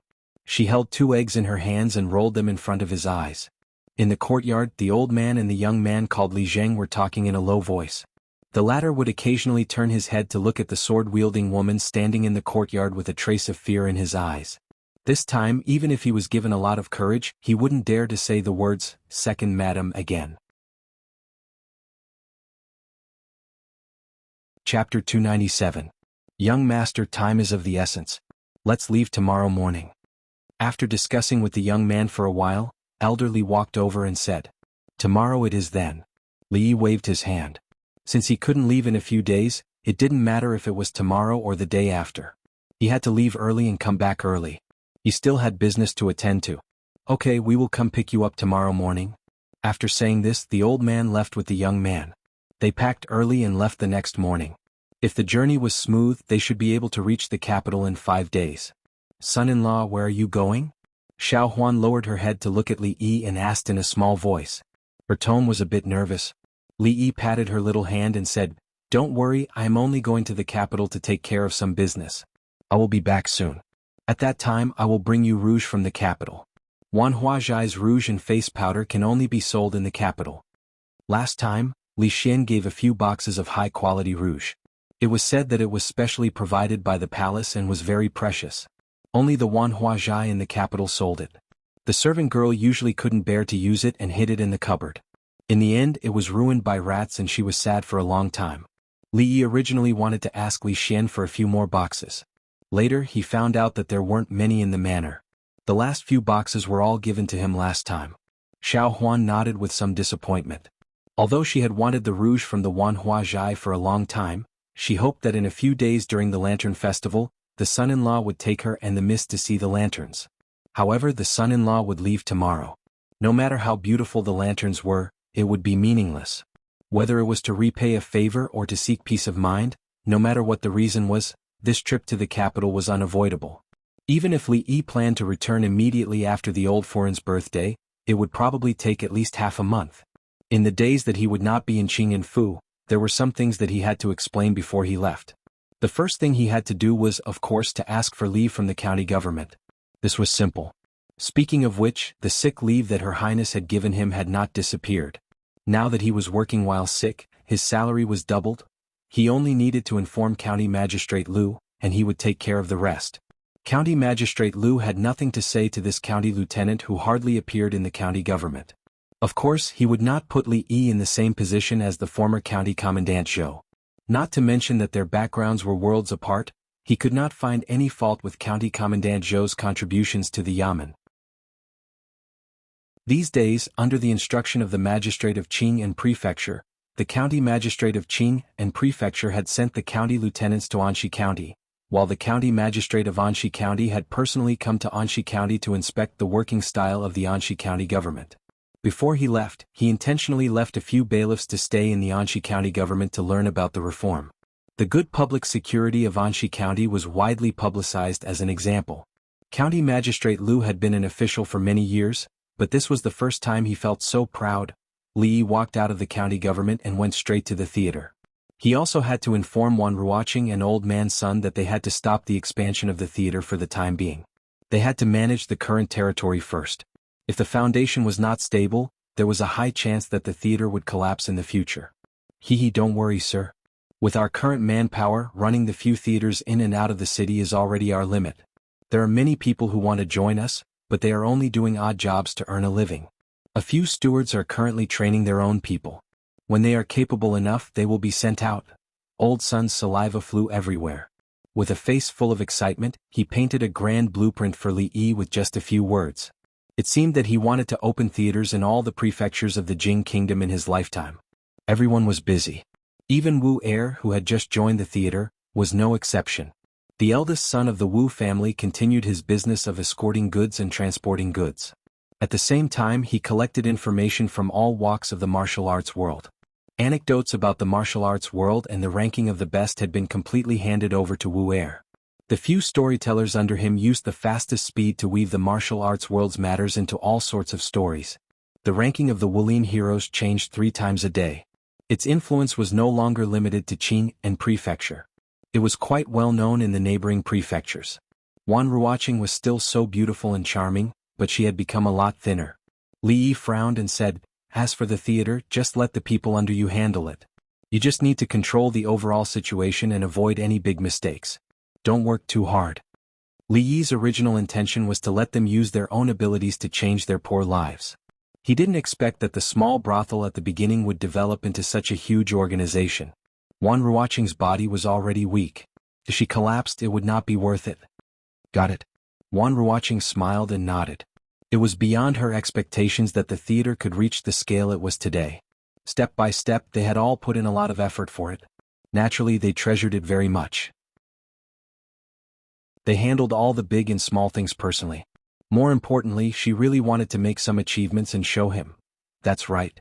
Sister Ruoqing gets up before dawn every day and doesn't go to sleep after midnight. She has lost a lot of weight these days. The girl named Xiao Zhu said indignantly. Li Yi patted her on the shoulder and said, "From now on, you are Sister Ruoqing's personal butler. Your monthly salary is the same as the other butlers. The only thing you need to do is to look after her and not let her work too hard. Do you understand?" "Yes." The young girl's face flushed red as she patted her small chest and promised, "Don't worry, I will definitely raise Sister Ruoqing until she is fair and plump, just like before. No, she was too thin before, she has to be a little fatter." Li Yi smiled and then looked at them and said, "I have to go out for a period of time. If there is anything, you two can discuss it. If there is any trouble that you can't solve, go to the county government to find Arrestor Lu." When passing by the gate of the Jade Courtyard, Li Yi stopped for a moment. When he was hesitating whether to go in and say goodbye, the girl standing at the gate welcomed him with a smile. "Child, do you want to come in and have some fun?" Looking at the girl talking and the white powder on her face falling down, Li Yi no longer hesitated and strode away. He was only going out for half a month. There was no need to say goodbye. He had asked Xiao Cui to send the things over. At most, when he came back, he would treat her to a meal and apologize in person. It should be sincere enough, right? When he stepped into the house, Rui was helping him pack up. There was a bulging bag on the table and she was putting a few silver ingots into another small bag. "These." Li Yi pointed at the bag. Rui explained, "They are all clothes to change. It is not convenient to use the silver notes. It is a long journey. Husband, bring more silver. It is old madam's birthday. You should buy some decent gifts. Don't be laughed at. By the way, it is inconvenient for me. Let Rui go to the capital with you. I don't know what will happen on the way. With Rui, she can protect you." Li Yi stood rooted to the spot in a daze as he watched her tidy up and ramble on. She was a peerless expert of her generation, yet she was behaving like a little lady. At this moment, the scene was really like a wife talking about her husband before he went away. It was also a feeling that Li Yi had never experienced in his 2 lives. The first time he saw the woman who smashed the wooden table with her palm and said, "I am Lu Rui," it was as if it was yesterday. He didn't know when she started to become more and more like a little wife. Chapter 298. You really don't want to go with me? Li Yi still wanted to fight for it. Now that the two of them had just broken through the last layer of window paper, it was time for them to be lovey-dovey and lovey-dovey. When they reached the capital and counted the days, it should be time. If he went with Rui, he wouldn't have to rush back so quickly. It was not easy to have a life with just the two of them. After arriving at the capital, they could go sightseeing and make up for their honeymoon. What a perfect plan. However, no matter how perfect the plan was, it couldn't win against his damn aunt. This was definitely one of the 2 words that men hated the most since ancient times. It didn't seem to be called like this in the modern times. In short, as long as it was a woman, even if she was an invincible martial arts master, when faced with this word, she would be defeated. Therefore, the target of the honeymoon became Mississippi Lu. Li Yi was suddenly filled with worry about this journey. Lu Rui smiled and said, "This journey is long and it's not convenient for me to go. You know, husband, the capital is not like Qingyan Prefecture. Rui is naughty and mischievous. Husband, keep an eye on her and don't let her get into any trouble." No one knew a younger sister better than an older sister. Li Yi felt that the one who understood Lu Rui the most was Rui. Just based on that sentence of "don't let her get into any trouble" instead of "don't let her be wronged or bullied," who's naughty and mischievous? When did I get into trouble? A dissatisfied voice came from outside. Lu Rui walked in with a frown. She was very dissatisfied with Rui's evaluation of her just now. "No one said you're naughty and mischievous. Mississippi Lu is gentle and generous, virtuous and good at home. You're the model of all women in the world." That sentence made Mississippi Lu blush slightly. Just as she was about to draw her sword to thank Li Yi for his praise, Li Yi, who saw that the situation was not good, quickly slipped out. His voice came from outside the door. "We're leaving tomorrow morning. Remember to pack your luggage tonight." Putting aside her character of fighting at the slightest disagreement, Second Miss Lu was really a must-have artifact for home travel. She could be admired from afar to cultivate one's mind, and she could also be used as a personal bodyguard. Along the way, it was inevitable that they would have to travel through mountains and rivers. If they encountered bandits with their half-baked martial arts skills, they might not be able to handle them. As for the 2 old men, Li Yi had never placed his hopes on them. At the critical moment, his sister-in-law was still the most reliable. Seeing Xiao Huan sitting alone in the courtyard in a daze, he had long gotten used to her nagging.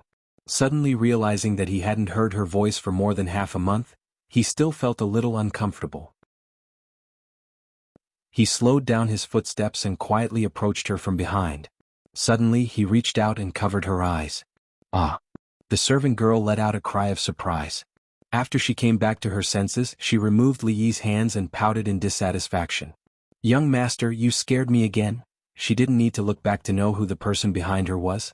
The only person in the family who would play such a boring game with her was the young master. "Let's go."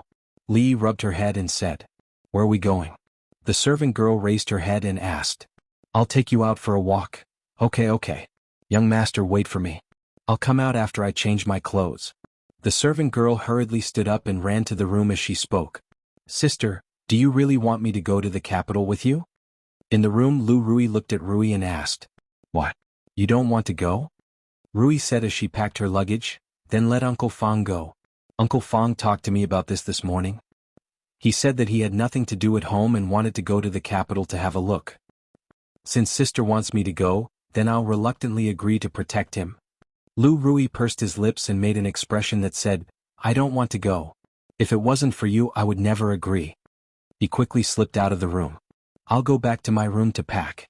If she left late and her sister changed her mind and let Uncle Fang go, she wouldn't have a place to regret it. She was born here, grew up here, and had never left Qingyan Prefecture. She had long wanted to see the outside world. How could she give this opportunity to someone else? Early in the morning he crawled out of his warm bed. When Rui brought a hot towel for him to wipe his face, she told him that the old man had been waiting outside for a while. Yesterday he had accompanied Xiao Huan to shop until night time. Looking at the sky, it was getting late. He carelessly wiped his face and quickly put on his clothes. Walking out of the room, he was slightly stunned when he saw the situation in the courtyard. Including the old man and the young man he saw last time, there were 7 or 8 figures in the courtyard. They were dressed the same and looked familiar. "Young master, we should leave." The old man walked over and said with a smile. "There's no hurry. Let's leave after eating." Li Yi waved his hand. The old man could only nod in agreement. The meal before leaving was always especially sumptuous. When he invited the old man, he was rejected. He was not used to having so many people watching him eat together, so he sent them all out. During the meal, Rui gave many instructions. The young servant girl's face was full of reluctance. She didn't eat much of her favorite dishes. On the other hand, Mississippi Lu seemed to be in a good mood. She seemed to be looking forward to the trip this time. Li Yi felt that Rui told him to keep an eye on Rui and not let her get into trouble was not easy to achieve. The way this lady did things was never something he could control. He raised his head and said, "Why don't I go alone? Or can I bring Fang?" Crack. The chopsticks in Mississippi Lu's hand broke into several pieces. She looked at Li Yi and her lips curled into a meaningful smile. "Ahem, forget it. Let's do as we said before." Li Yi buried his head in his meal and didn't mention what he had just said. "Young master, is the young madam not going back with us?" A rather luxurious carriage stopped outside the house. The Li old man looked at Li Yi and asked in confusion. Li Yi got on the carriage and said, "The madam is not well. I can go alone." "The madam is not well?" The old man was stunned for a moment. Then a trace of joy appeared on his face. If that was the case, it was indeed not suitable for her to be tormented. After a year and a half he could bring both mother and son over. That would be a joyous occasion for the house. There were also 11 guards accompanying them.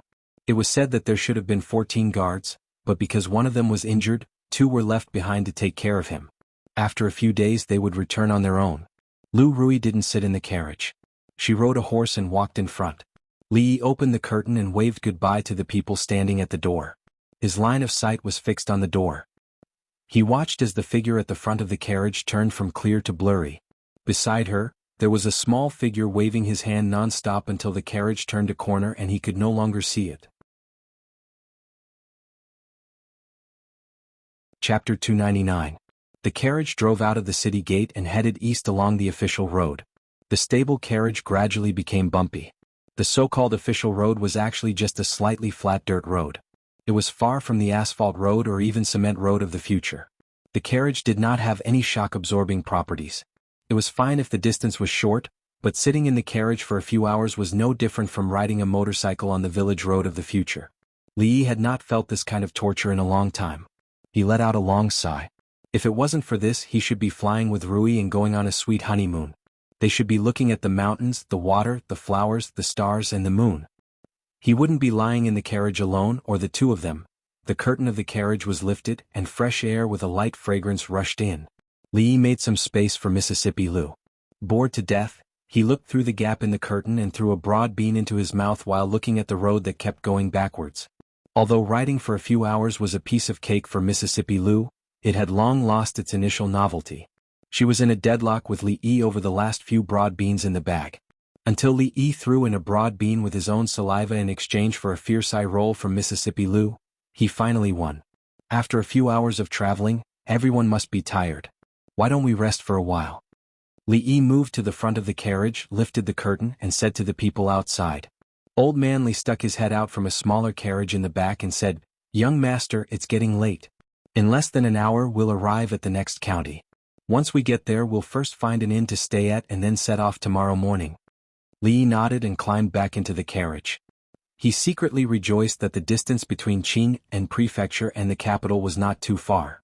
6 or 7 days compared to a journey that could easily take months, was considered very short. However, thinking that this kind of jolting would continue for a week, he couldn't help but feel a headache.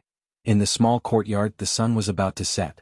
The young maidservant was lying on the rocking chair that Li Yi often rested on. She was counting something with her fingers. Half a month is 15 days. Son-in-law and second young mistress have been gone for half a day. In another 14.5 days we will see them again.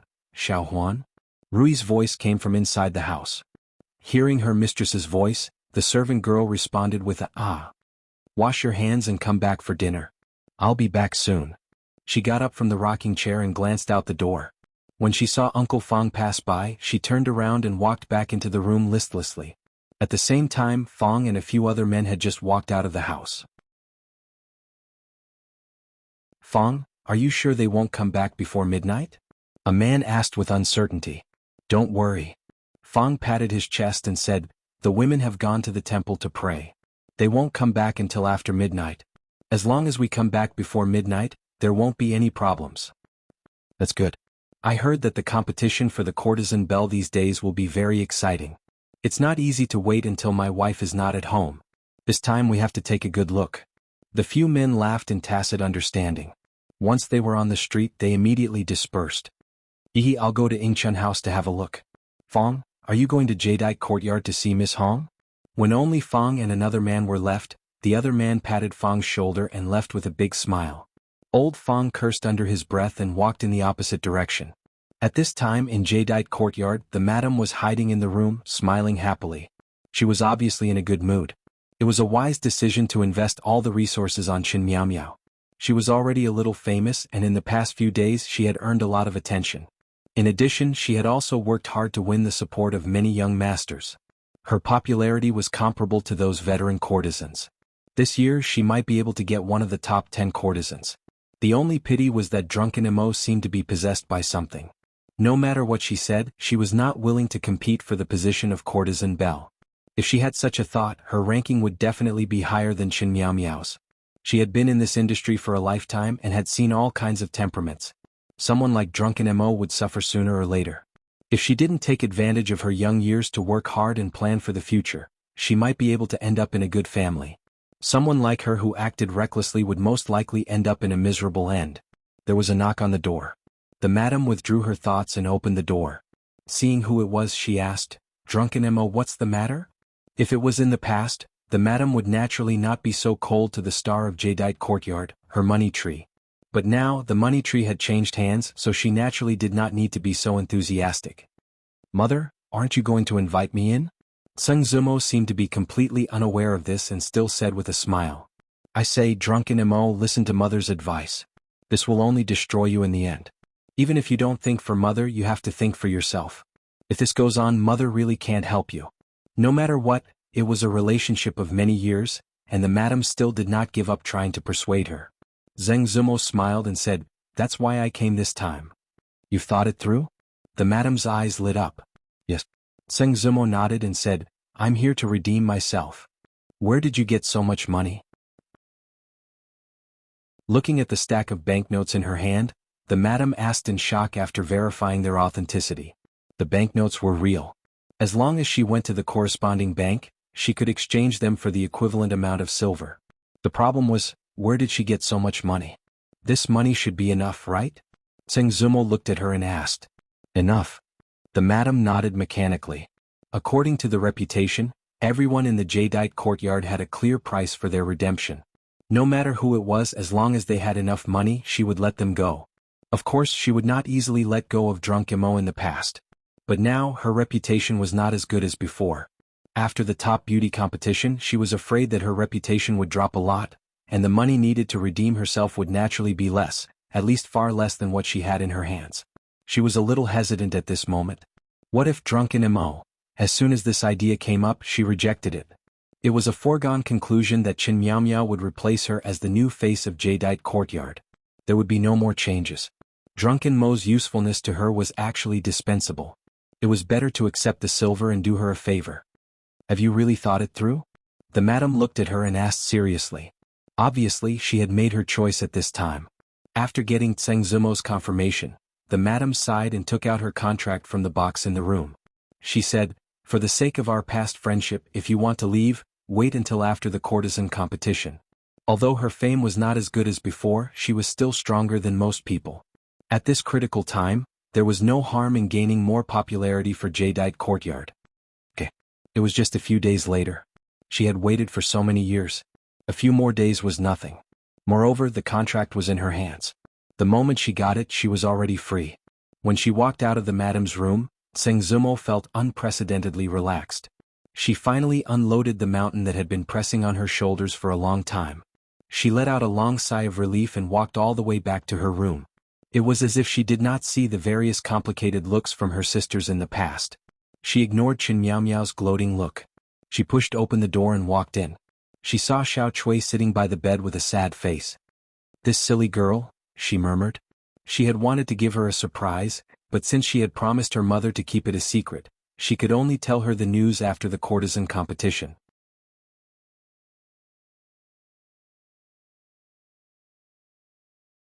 Chapter 300. Miss, do you still want to paint today? Xiao Chui hurriedly stood up and asked. During the courtesan competition, everyone else was busy earning popularity to increase their chances. Only her young miss was not worried at all. She buried herself in painting all day as if she could never finish. Moreover, the paintings that she took with her every time she left never appeared again. I'm not painting anymore. Help me prepare the bath water. We're going out in a bit. Zheng Zumo shook her head.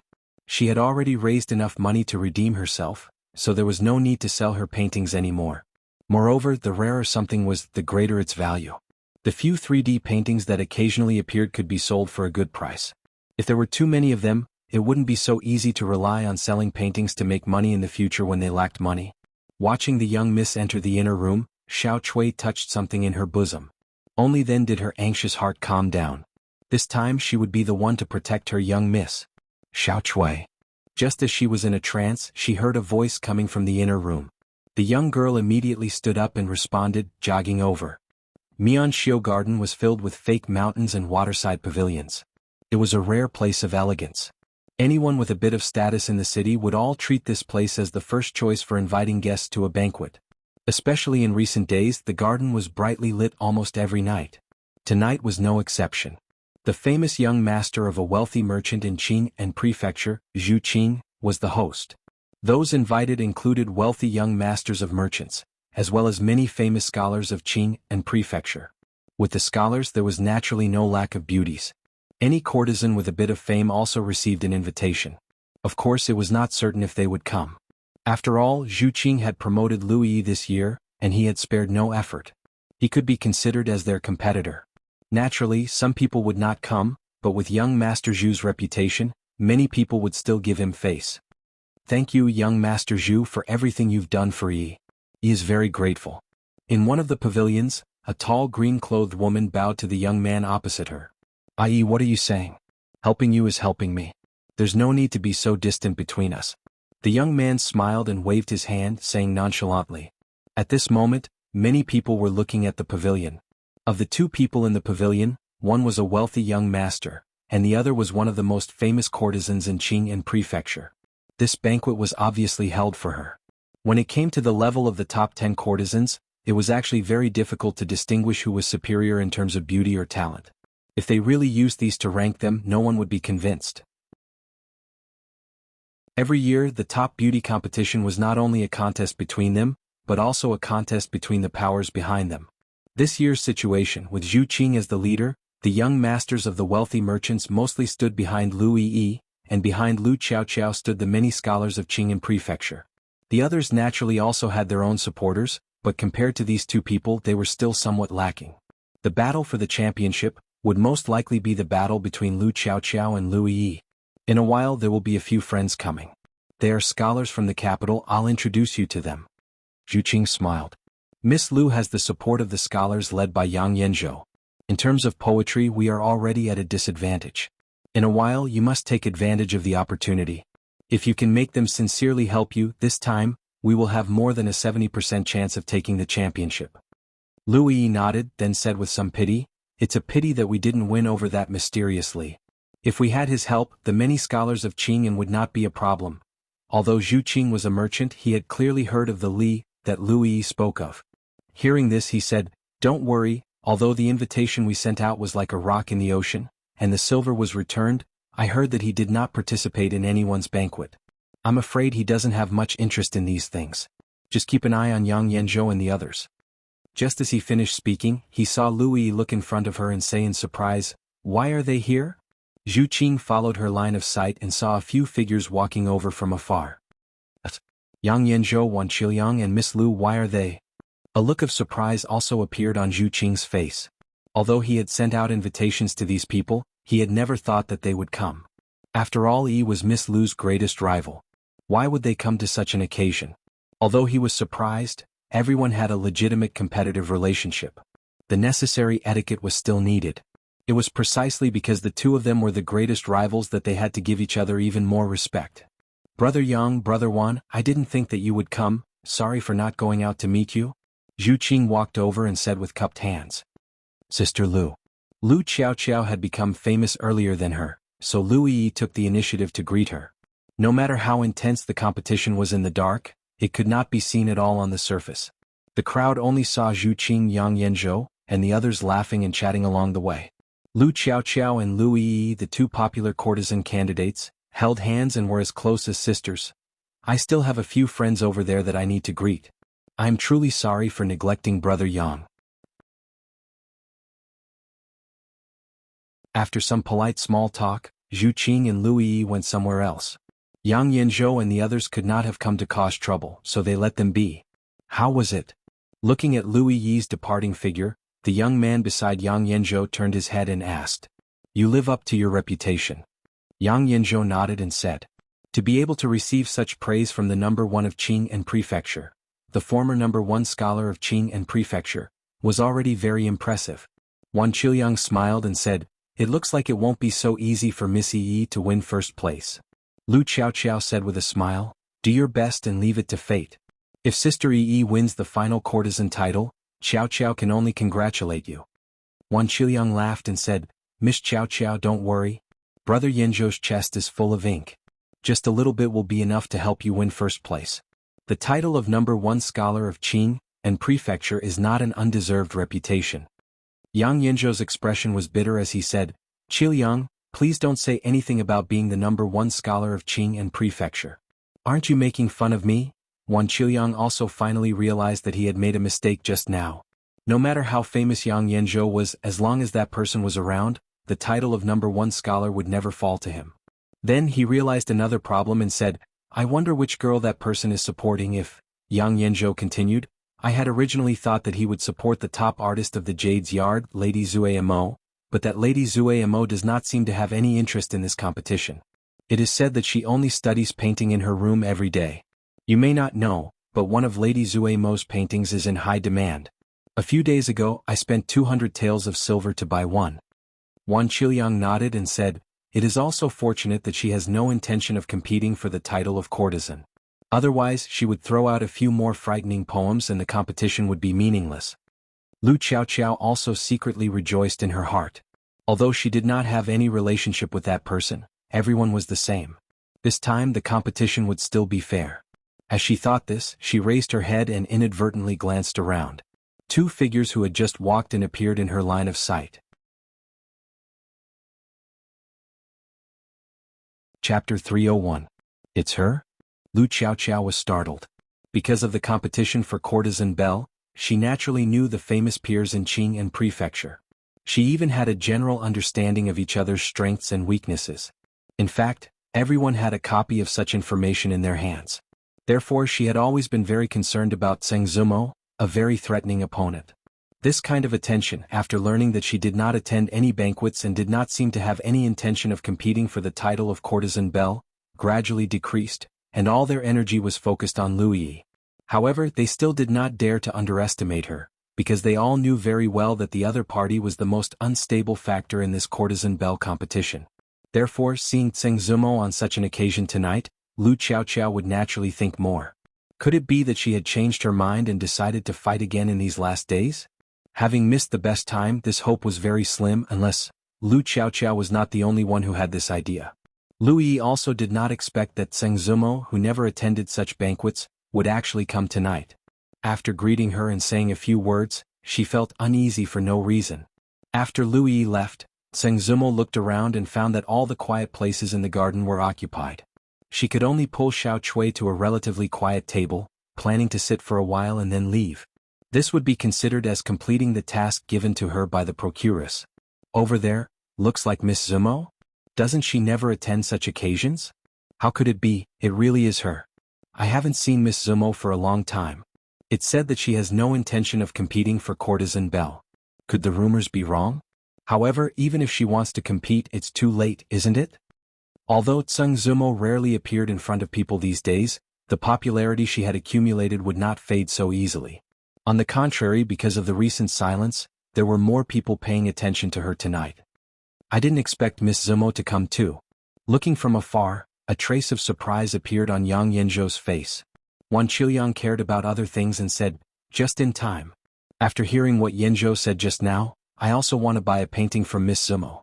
I wonder if she will give me face and give me a discount of a few dozen taels of silver. After all, I am not as rich as brother Yanzhou.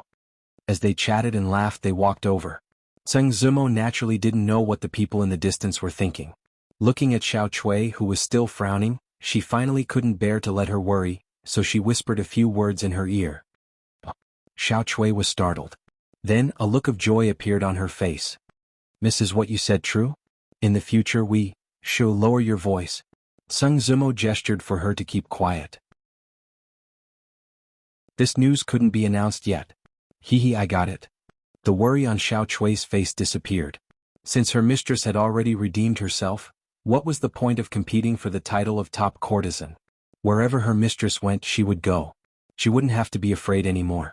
She suddenly thought of something and said, by the way, Miss, Xiao Chui has something to give you. Although the young miss no longer needed that thing, Xiao Chui still planned to give it to her. As for whether the young miss wanted to keep it or let her return it, it was up to the young miss. What is it? While Zheng Zumo was confused, she saw that after Xiao Chui searched around in her arms, her face changed and she immediately became flustered. Oh no, miss, I lost that thing. Xiao Chui stood up in a panic. Just as she was about to search along the path she came from, she suddenly saw a thin booklet lying a few steps away. She let out a long sigh of relief. Just as she was about to run over and pick it up, a pair of slender hands appeared in her line of sight. Seeing a woman pick up the booklet, Xiao Chui quickly ran over and said, I just dropped it. Oh, just because you say it's yours, it's yours. Do you have any proof? The woman glanced at Xiao Chui and flipped it open. Give it back. Xiao Chui was about to reach out and grab it, but she was pushed by the maid next to the woman. She took a few steps back and almost fell. Whose maid is this? She's so unruly. The maid glared at Xiao Chui and stood in front of the woman. The woman naturally recognized that the young girl in front of her was the maid of Zheng Zumo, the top artist of the jadeite courtyard. Otherwise, with her status, she wouldn't bother with a little maid. But who told her to be Zheng Zumo's maid? Last year, during the top courtesan selection, a certain young master who had always favored her turned to support Zheng Zumo at the last moment, causing her to lose the top courtesan selection. In this line of work, stealing a person's job was like killing their parents. She still remembered this hatred to this day. Every dog has its day. This year, her top courtesan selection was already in the bag, but the other party. The woman sneered in her heart. Did she still have a chance to turn the tables? Opening the booklet in her hand, the sneer on her face became even more intense. Did she think she could turn the tables with a few lousy poems? She casually recited the poem on the first page. There is a beauty in the north, peerless and independent. One glance can topple a city and another can topple a country. Better not know how to topple a city or a country. A beauty is hard to find. After reciting the poem, the sneer on her face disappeared. She felt some regret in her heart. Even if a renowned courtesan didn't have attainments in poetry, how could they not have the ability to appreciate beauty? This poem describing a beauty, although the style was irregular, there were no flowery words, no detailed descriptions, and the language was simple and monotonous. But why did the image of a beauty that could topple a country appear in her mind? May I ask Miss Hu, can I take a look at this poem? A voice came from behind her. Yang Yanzhou walked over with large strides and looked at her as he asked. Young Master Yang. Hu Ning'er looked at Yang Yanzhou and didn't know what to say. She had just picked up this booklet from the ground. How would she know who wrote this poem? Miss Hu, can I take a look at this item? Yang Yanzhou once again pointed at the booklet in her hand and asked.